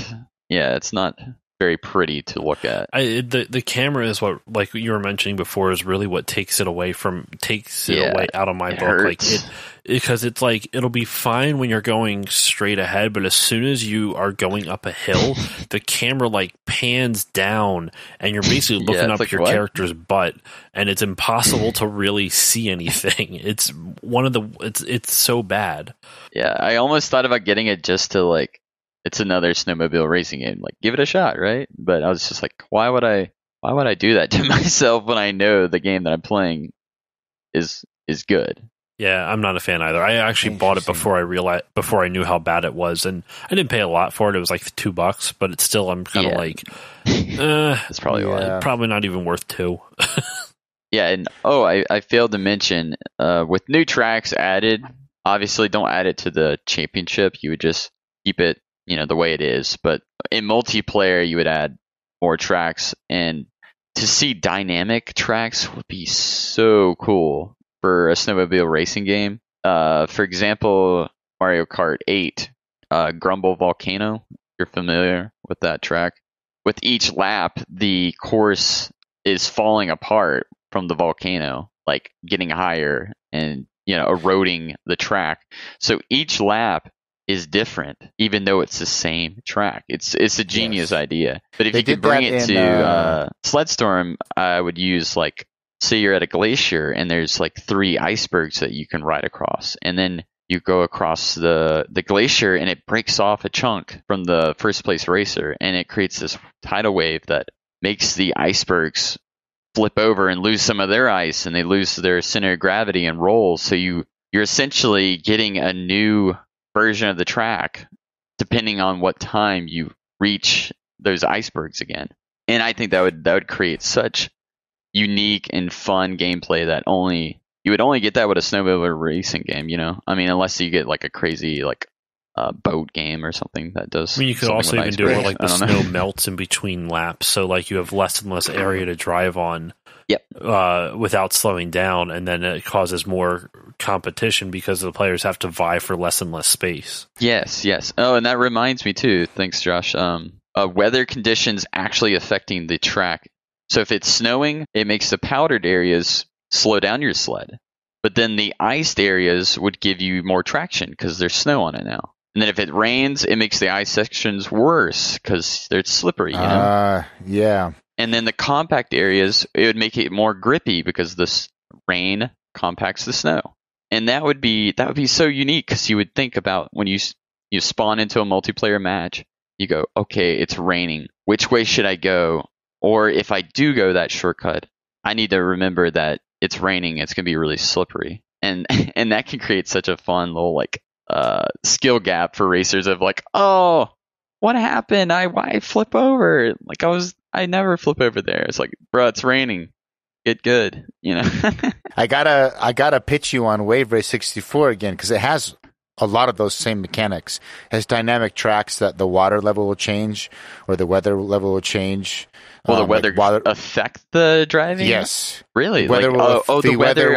So if it's stormy, it creates faster, bigger waves. Oh, okay. Yes. And then so it's not quite the same level of 3-dimensionality of like a mountain, but like some tracks will like, basically the farther you go in Championship Edition, the more insane the more dynamic the tracks get, and basically they get more difficult. So usually that means the waves are rougher, and then like certain things will happen, like the water will be higher or lower, and based on the design of the level, that'll make the level more difficult. It'll make certain places tighter. And then there's one track that's like a lake. It's like this really calm lake. Instead of using waves, they use fog, and the fog will change. Oh, I'm watching it right now. Yeah, I see. Yeah, and there's like poles and stuff, so the fog will get worse, which makes your visibility harder. So like the third lap, you can barely see anything. I think you'd like it. Yeah, I'm watching it right now. I think I see it. I think it's the strictness of like you must just be on the left or right of these buoys, and that kind of like killed my immersion of like I'm trying to beat all the other racers, and I'm going to do whatever it takes to do that. Well, okay, to do that in wave races, like, well, It cuts down the options because you're restricted by having to. But that's also, I'm sure there's glitches of ways to like get around that, make it think that you activated that buoy or skip that buoy. I would think if they didn't have the buoy system, if they just had like very unique like caves and tunnels you had to go through, or like a lot of obstacles in areas, it would allow you to get more immersed rather than focusing so much on the buoys. You're like, okay, I gotta be to the left, I gotta be on the right. But it looks, I am watching it right now, and I've definitely played it a little bit back in the day, but it never like, it reminds me more of Jet Moto. I played a lot more Jet Moto 2 back in the day, which is like, it's like a jet floating racer, like hover. It's like a hover bike racer. Yeah, hover bike racer. I tried it the other day, and I thought it did not play well. I was it does not play well. This game sucks. I don't remember it sucking so bad. But yeah, I was gonna speedrun it, and I was like, yo, this is like... It's unplayable. I was like, this is insane. Like, people thought... I remember the game had hype. It was semi-popular. They made 3 of them, so it sold enough to make 3 games. Yeah. And I started playing it for a video, and I'm like, I don't even want to make a video. Like, this is terrible. This sucks. There is so many janky physics in that game. Like, I tried to like it. Like, I wanted to speedrun it. But there's so much, like, weird stuff that can happen that is unexplainable. But the thing that kills me the most that, like, I said I'm not running this game was the suicide tracks where you would have to 180 drive into oncoming racers as you're in first place. Oh, and you don't know where they're actually the routes are, so it's random, and they can just hit you, and then you crash, and they can catch up. So it's like, I don't want to deal with this type of RNG if I'm grinding. Like, this is absurd. I hate RNG, honestly, in speedrunning. There's some people that, I mean, they're just like addicted to it, like it's gambling. When it comes to speedrunning, they're just like, okay, I've done everything skill-wise up to this point. Now let's see if I get this, you know. That's probably like the most 1 out of thing. 50. And then if they don't get it, they're like, oh, well, I'll just do it again. It's like, why play a game where you know, like, there's something that requires so much luck, and then even if you get it and then get the like world record, you're just like, I got lucky. You literally have to tell yourself, I got lucky, because you did. I think about that with like skill-based Mario 3. Games. Like Mario 3, it's all RNG. Like there's certain aspects of it, but like when you get to the end of the game with the 3 hands that pop up, it's RNG based.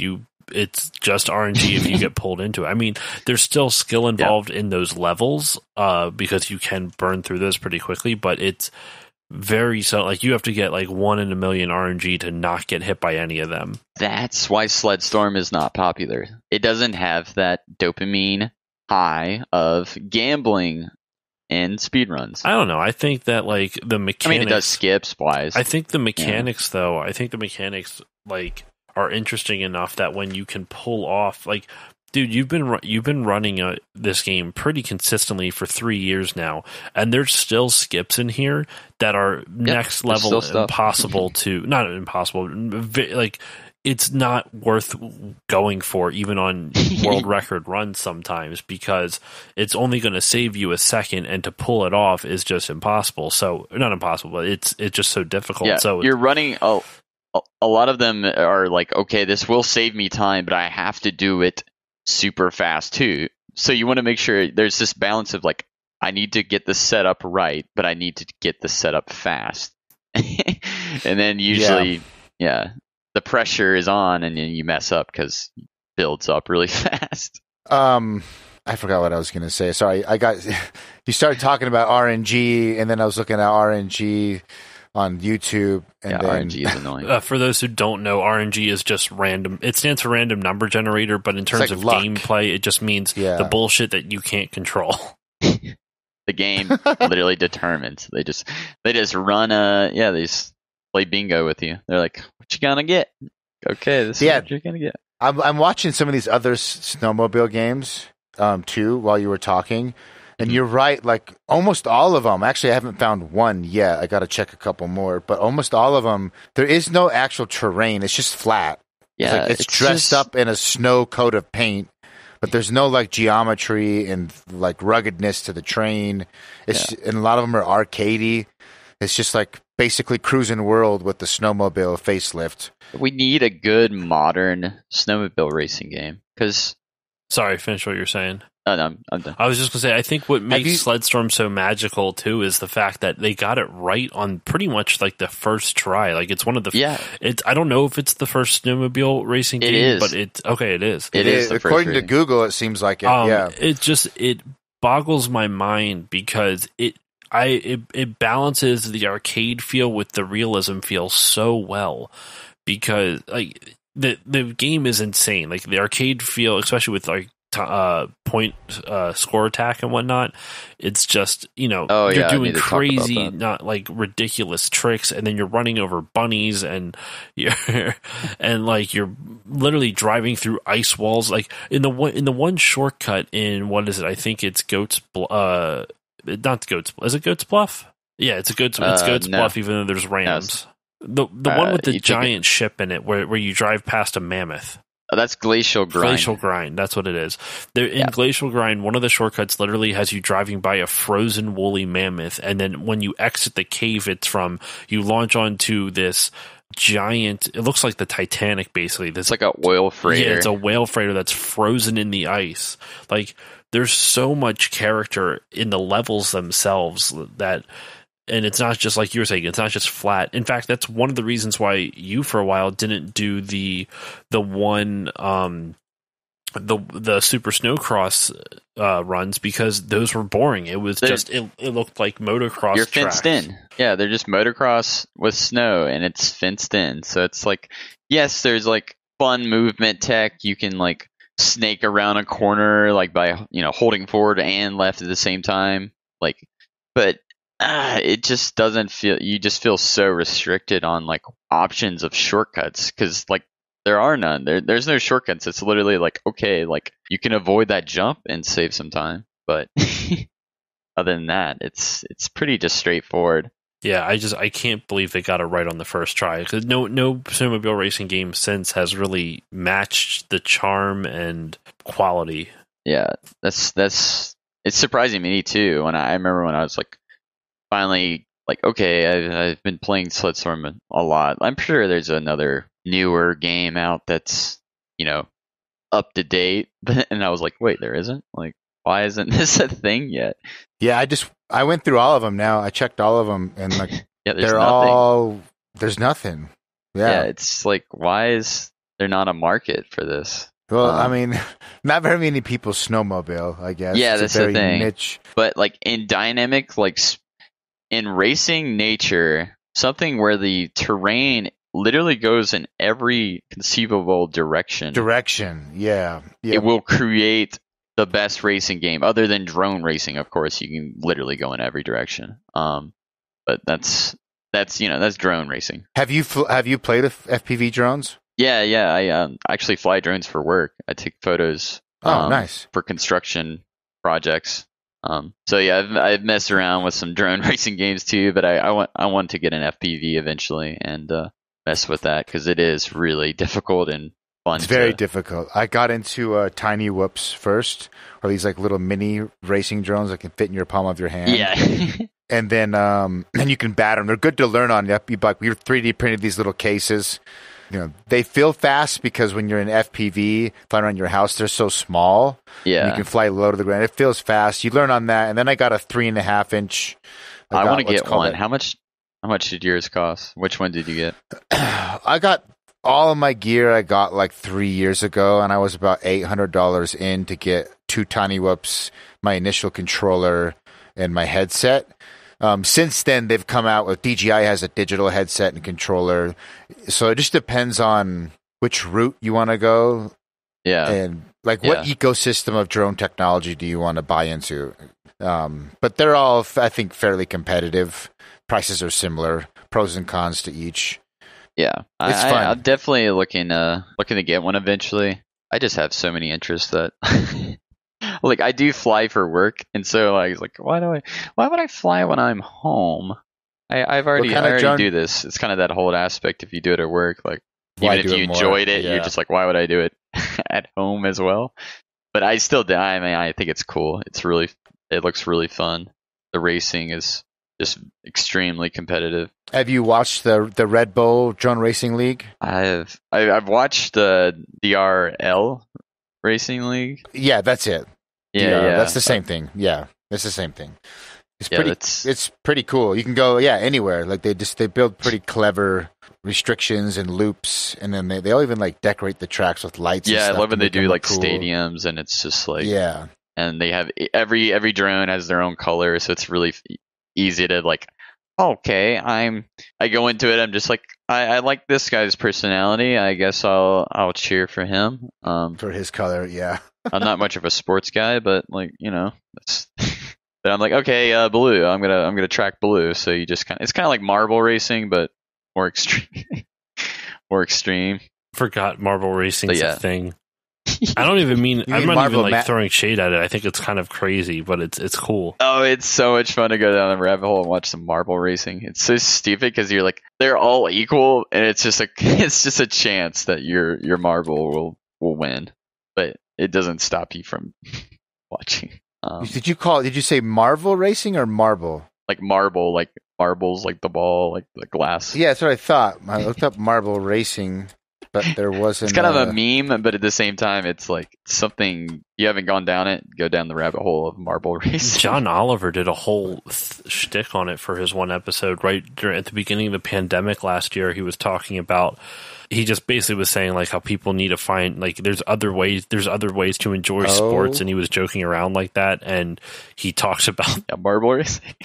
That was pretty much it. Oh my god! I thought you were talking about a video game. No, it's this is actual marbles.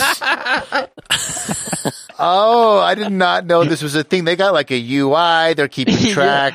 Dude, oh my god! The commentators are so good too. They make it feel like you're watching golf, basically. So for those who didn't know, like myself, they built these like downhill sand tracks, and then they just roll marbles. But they have announcers, they have leaderboards. They got names for each ball. And it's like horse racing, but with marbles. There's a literal league. Like it's there's a full fucking league. Looking to get my marble son into the major league marble racing this year. It is kind of, I can see how it's like gambling because like the track split and some marbles went left and right, and you don't know which ones are going to go where. They have winter series too. They have like where it's like on like even man-made tracks and stuff like that. This is hilarious. I feel like it'd be very fun to watch. I feel like it'd be something funny for like someone to drink or get stoned or something like that and just watch it for like till 2 a.m. They do this there's Twitch. There's have you seen people stream marble racing? Like people can put in a command and they become a marble on the game, and then they release them all. And then if there's whoever wins out of your followers, they win a prize or something. I did not know that. So it's like it's gambling, with marbles. Dude, this video has 161,000 views. I'm watching a 2 million view one. 2019 and it's only like showdown. a month old. This is crazy. Yeah, It's kind of hard to. You might want to do a video on this or a stream. I'm definitely. Yeah, I thought you guys initially were talking about like a new version of Marble Madness, I know, right? which is like this old. Yeah. No, we're talking about the real deal, brah. No games. We're talking about we're talking about the meat realm here. Oh yeah, I see the ice one. This next tracks. They got snow tracks. They got sand tracks. They got forest tracks. Oh shoot! They go to the Amazon. There's one of them in the forest. I don't know if it's the Amazon.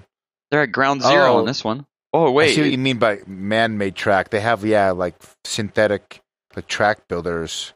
Whoa, this is beautiful. Because I used to have a marble set when I was a kid, and I'd make these races too. Actually, like, but with the the whole there's a spiral section, and then it forks off right here, and then this section has like a little more turns. But if you bounce just right, you can actually skip a portion. Is there something you could do to your marble to increase its performance? Like density, I would think would allow you to win. So I guess if you picked a marble that looked mercury, how do I say mercury's a super dense material. Fill it with mercury, like inject lead. Inject the center with mercury. No. I actually just misspoke. I meant just mercury, denser to see through. Like murkier. Murky. Yeah, I couldn't say murkier for some reason. Well, it kind of works because mercury is a very dense. Yeah, but it actually is. That would be. So I misspoke, but then I said the right thing. I wonder if there's actually like, you know, like how in the NHL, like hockey sticks can't be over a certain length. They can't be a certain weight because otherwise it could be used as a weapon and shit like that. I wonder if there's like regulations like that for marbles. Like it can't be over this many grams. It can't be over this size. I think that's the truth. I just watched the race, like the man-made ones, and the darkest one that I couldn't see through is first place, and the one that's the most opaque that I can see through got last. That could be it. That could be. We just cheated the system. That could be the system. Everybody, start betting. Let's go make marbles. Let's go place some bets. We know how to win. Let's go make some money, baby. Which is the darkest one? I was not expecting this episode to go down a marble racing rabbit hole. Me neither. I'm sorry. I literally don't. I don't know what any episode is going to be. That's why it's fun. Because every time I've had episodes where the whole time we talked about aliens and didn't even talk about video games. So it's just video games are cool and all, but what about aliens? Aliens, yeah, I have. You got to be careful with that one, dude. Like, in all honesty, one of the things I like about your podcast is that the guests you get on are so polar opposite from who I am, and I mean that as a compliment because even if I like that they don't hold back their opinions, even if I end up not. I don't even remember some of the opinions I didn't agree with, but like it was very educational for me. Like I got to hear so many different points of views that like you don't hear like ever in any type of media or anything like that. So I love the guests you get because they're like it's a nice mix where you have some boring people like me, and then you would have like. Who's the one dude? Like Snakes of Russia. He was interesting. Oh yeah, he's a producer. He's a really, really good music producer. Yeah, he's a very interesting guy. Very like high level sound designer. I was honestly surprised he said yes. I just kind of get whoever I can, and then I'm like an eclectic person, so I end up just like always like connecting with just random people and like see what you like. I'm kind of the same way. I like knowing why people like certain things, and sometimes the opposite. Why do they don't like these certain things? Yeah. And I'm like, okay, like I get why you're saying that, but if it's just literally like someone just says, I don't like it because it looks ugly, it's like, okay, well, why does it look ugly? Explain yourself, please. And yeah, that's what you want to hear. Someone that will actually explain themselves. Well, and that's I usually just find people interesting. You know, everyone, for the most part, I think talking about video games is a good way to like break the ice. Mm-hmm. And I find it's pretty easy to start to feel like you're friendly enough with someone to get their real opinions out of them, because gaming is like a great icebreaker. Like you can start nerding out about some games, and then all of a sudden an hour in you're feeling comfortable and they're telling you about like a crazy conspiracy theory that they're into, or marble. Hey, by the way, I'm super into marble racing. Yeah. I'm in the marble cartel, actually. Well, like specifically, even like if you can cut this out if you'd want to, but like some of the times that you've talked to some of your guests about, smoking weed or like different types of like trips you've been on, like I am so straight-laced it's ridiculous. So it's like hearing that, and you're not just saying like you're not a stoner, but you kind of give, like you're saying, you give valid reasons for doing it. You know what I'm trying to say? Like I guess I don't know how. I hope this doesn't come off as weird. Feel free to cut this out if you want. I don't cut anything. I don't know. It's interesting for me because it's a completely different perspective. Yeah. I mean, a different person. A completely different perspective than I'm so fucking straight laced. It's probably sickening. So it's interesting to like see the opposite. It's just more of that you weren't put in this environment that it was easy access. That's usually the case for people that just would say that they're straight laced. It's not that they're like, I'm not, I never did it because I never wanted to. It's just like, you were just never in an environment that. Oh no, I never did it. Available. I was in an environment that I could have. I just never wanted to. It just didn't see the desire. No, it didn't even have the desire. Yeah. And my experience is also crushes your theory, because I grew up in like a very hardcore religion. I wasn't allowed to do anything. I was very straight-laced by design until I left, and then I was like, hey, drugs are cool. Let's check these out. And then I fell in love, and I was like, yeah, these are cool. Yeah, I grew up religious too, but they didn't we didn't really talk about like, okay, don't do these drugs. It was more of like, okay, like I've heard, it would be more of my paranoia of like, I've heard stories of people doing that, and then it was not That's good. literally me. So I was just like, I'm not going to do that. And plus my friends that I had, fortunately, they were just not those type of people either. So kind of just didn't throw me in a situation where it's like, hey, do this. And I'd be like, what does it do? I don't know. Like I never jumped into situations that are just like, this is stupid. Like I want to know what it does before I do it. I'm a control freak. I think that's the problem with a lot of people. Yeah, people just say, oh, take this. It's going to do something. Okay.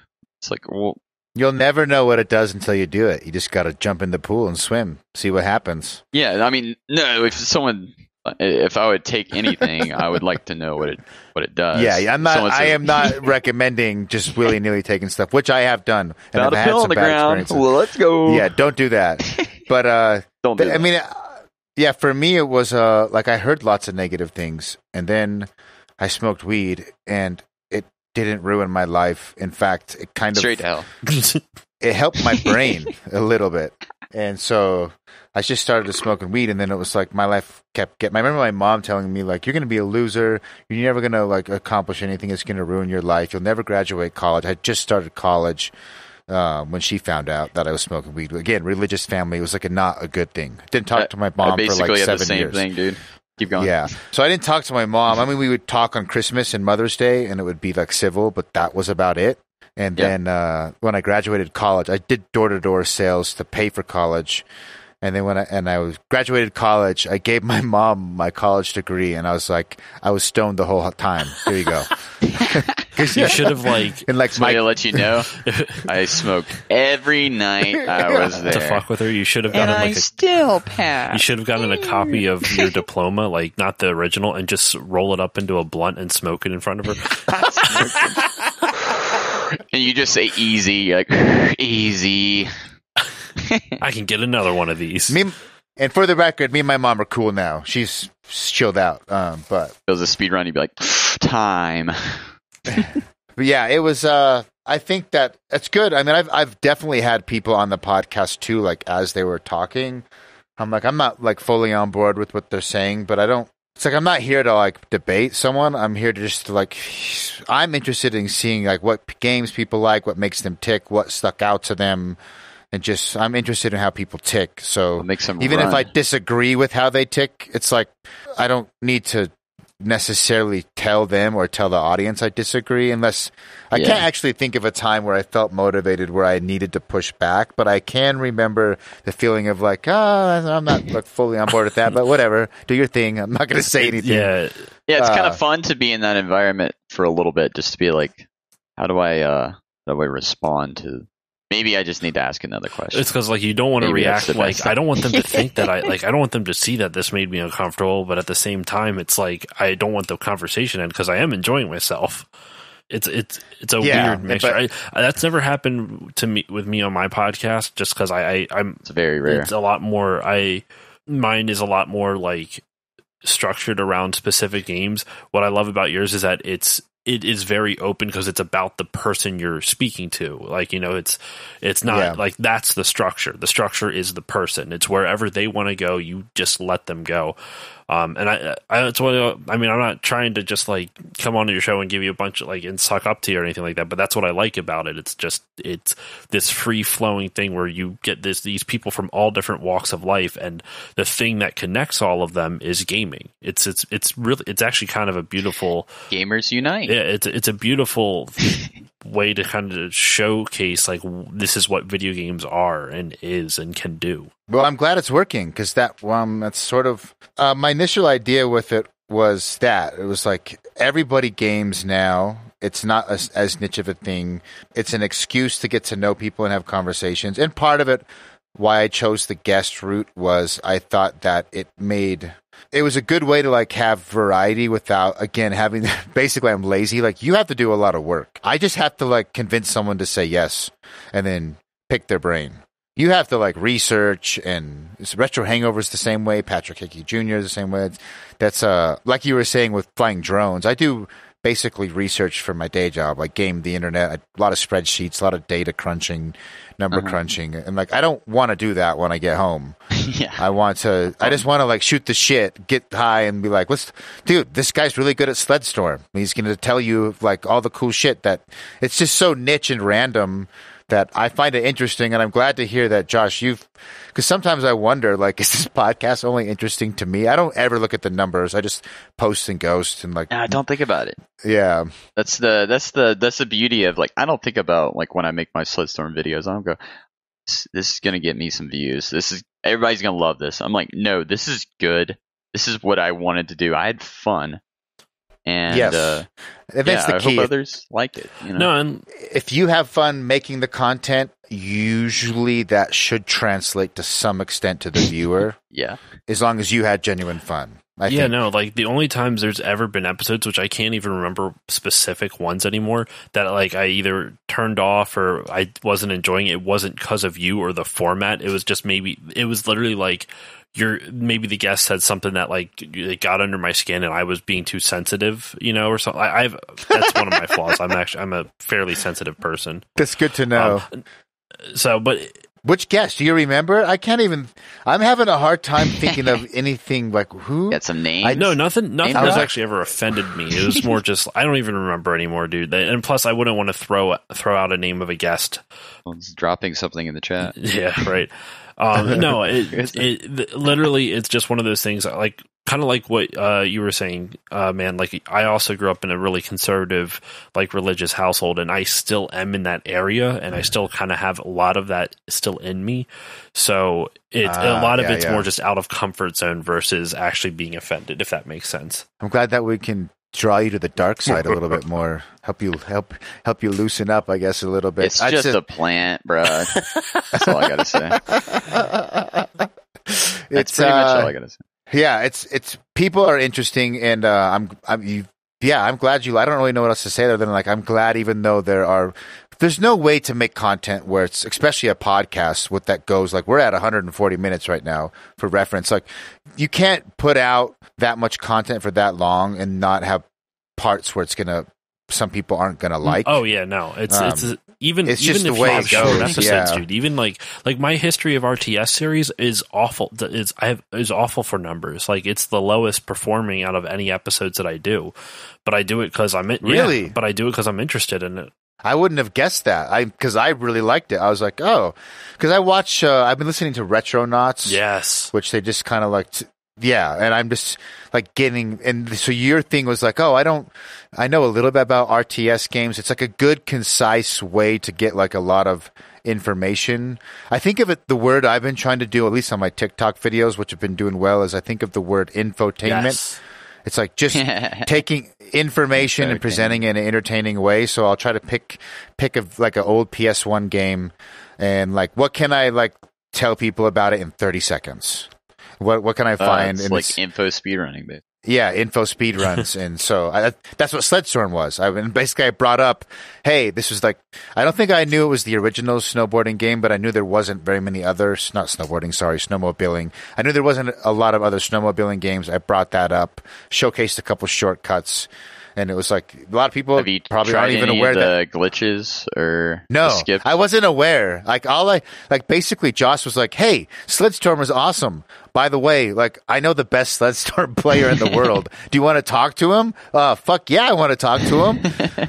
That's why I love just typing in like on YouTube every once in a while like Sled Storm and just click the most recent video and then just see if it's like some random person that's like, dude, I used to play this game as a kid. I'll comment and just let them know, like, hey, there's speedrunning for it. And there actually is a community.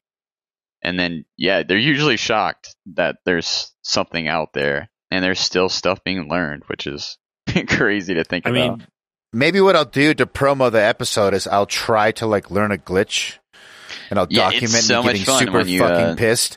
Yeah. I can't do it. And then I'll finally do it and be like, by the way, check out Garrett. He's the best in the world. Ta-da! Yeah, you should do like you could do a video of saying like attempting Sled Storm speedrun trick, or like shortcuts and skips.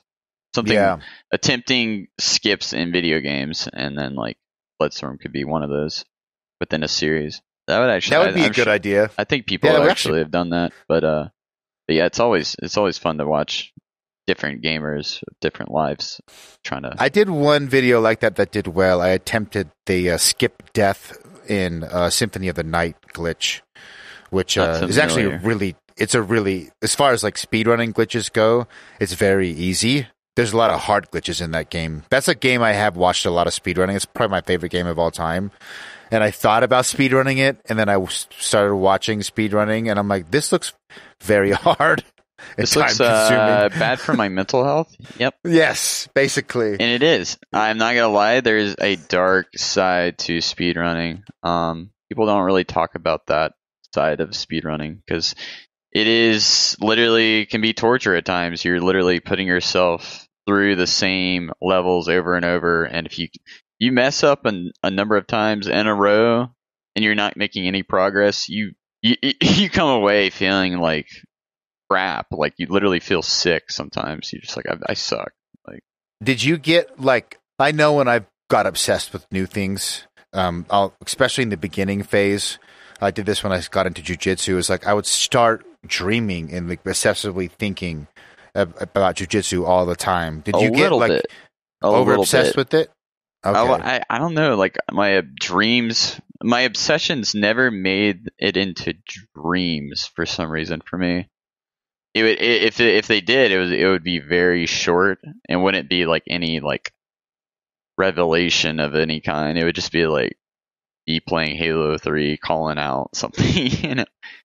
I dream sometimes about Sled Storm. What's your favorite game of all time besides Sled Storm? I'd still say Halo 3. Halo 3. Still riding on that. Is there a single player non-racing game, non-Halo game that's like got you, that you got obsessed like with? Story, like yeah. I know Abe's Odyssey did really strike a chord with me because my dad played it, and the storyline behind it is so cool, and the art is like dark. The world is cool. Yeah. Yeah. I do love Abe, and I do think about speedrunning that sometimes, but it is again just a platformer, so it comes down to just like jumping at the right time, which is like not dynamic enough for me to grind for hours a day. Is there any other game out right now, retro or new, that you feel like you could get into speedrunning? Like you feel tempted? Not really. I actually I guess Crash Nitro Fueled.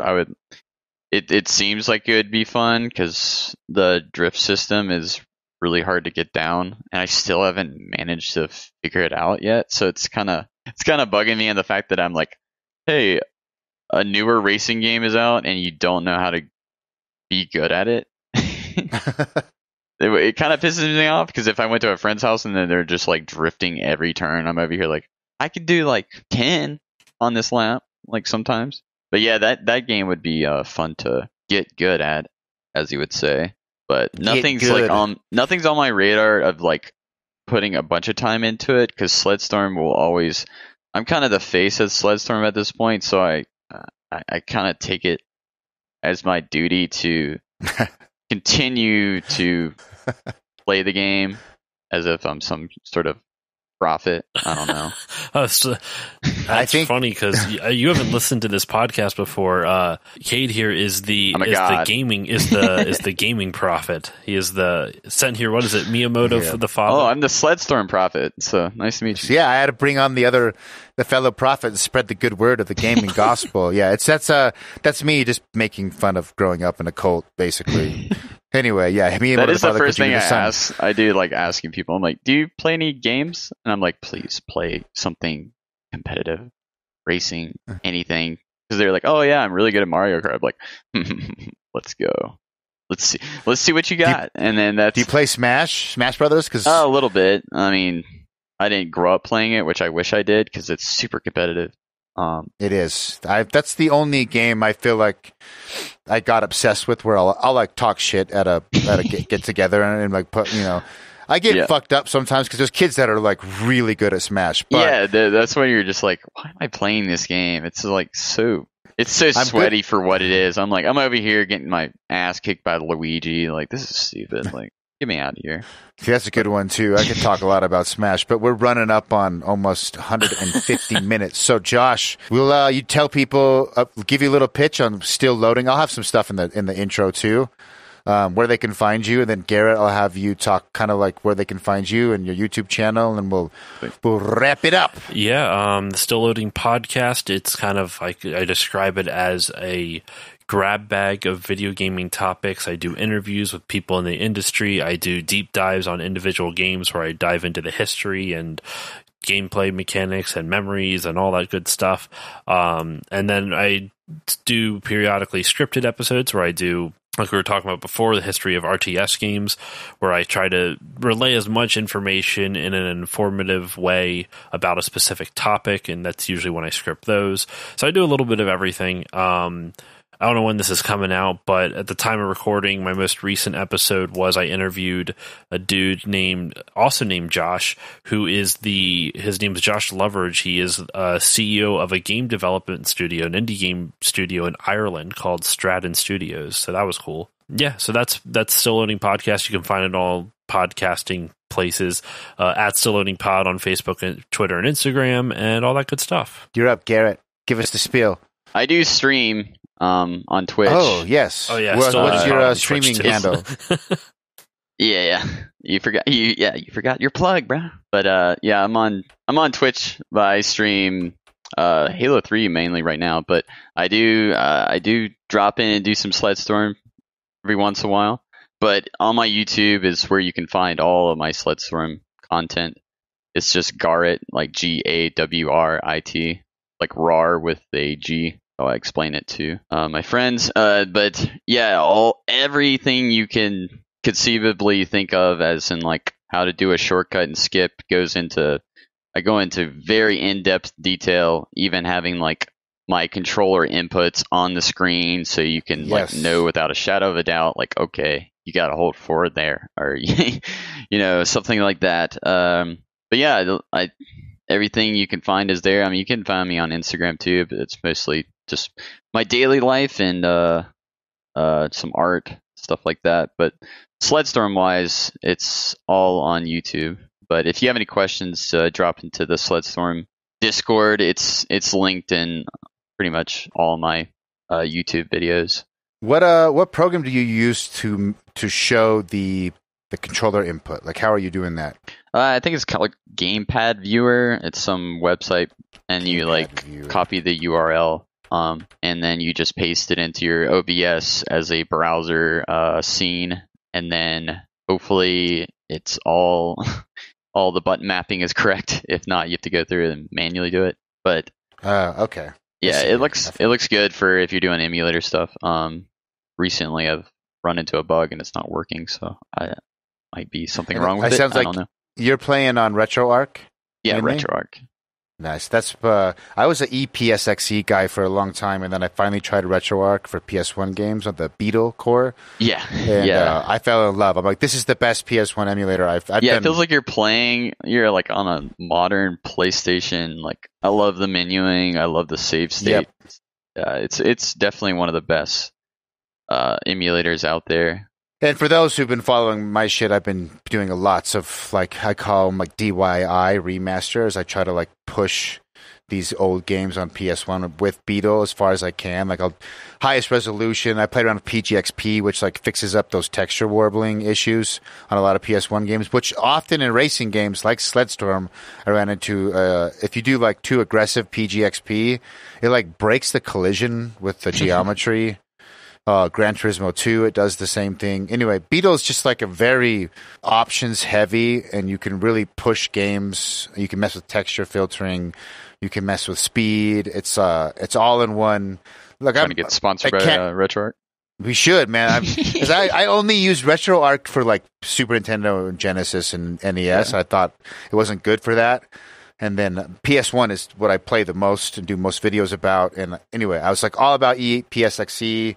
Because of PGXP, I saw a video which is like, you can fix texture warble on PS1s. I'm like, no, you can't. That's like impossible. Live. No, you can with Beetle. It's awesome.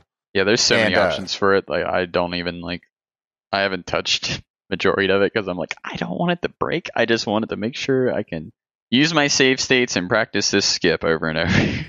And when you do when you do the world records and stuff, I guess the last question I'll ask is, I know I had a girl that does she's like a semi-pro competitive Donkey Kong player.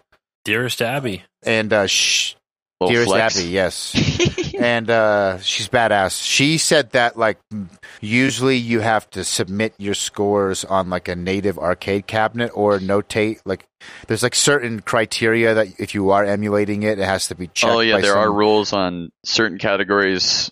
For the championship mode, you have to be on console because it's timed in real time. Okay. Yeah, so you have to be on console for that. And that's probably why people are it's kind of harder to get into because you have to get a capture card then and then do it that way. Yeah. With all the quick race, you can just, it's all timed within game time, so it doesn't matter about load. Is there a category for championship that's on emulator, just like a separate category? No, because the category... Just because there's not another contestant in the console, so like creating a subcategory, like I would have to get the same time on the emulator version. You see what I mean? It would create this like muddied, like, oh, he has the record on console, but he has the record on emulator. Well, I guess what would be the why is it faster? Why does the emulator screw up the timing? Because like technically you could just load times. That's the main thing, right? Yeah. Load times, because then it's dependent on the person's computer. If the person's it's dependent on the computer because some tracks I've like timed it. It's not always consistently the same amount because I think it has to do with the weather or something. Like sometimes if it's clear and there's nothing, it doesn't have to render anything, so your track renders in faster. Okay. So you can't do that whole like emulator like subtract 20 seconds and emulator runs are accepted.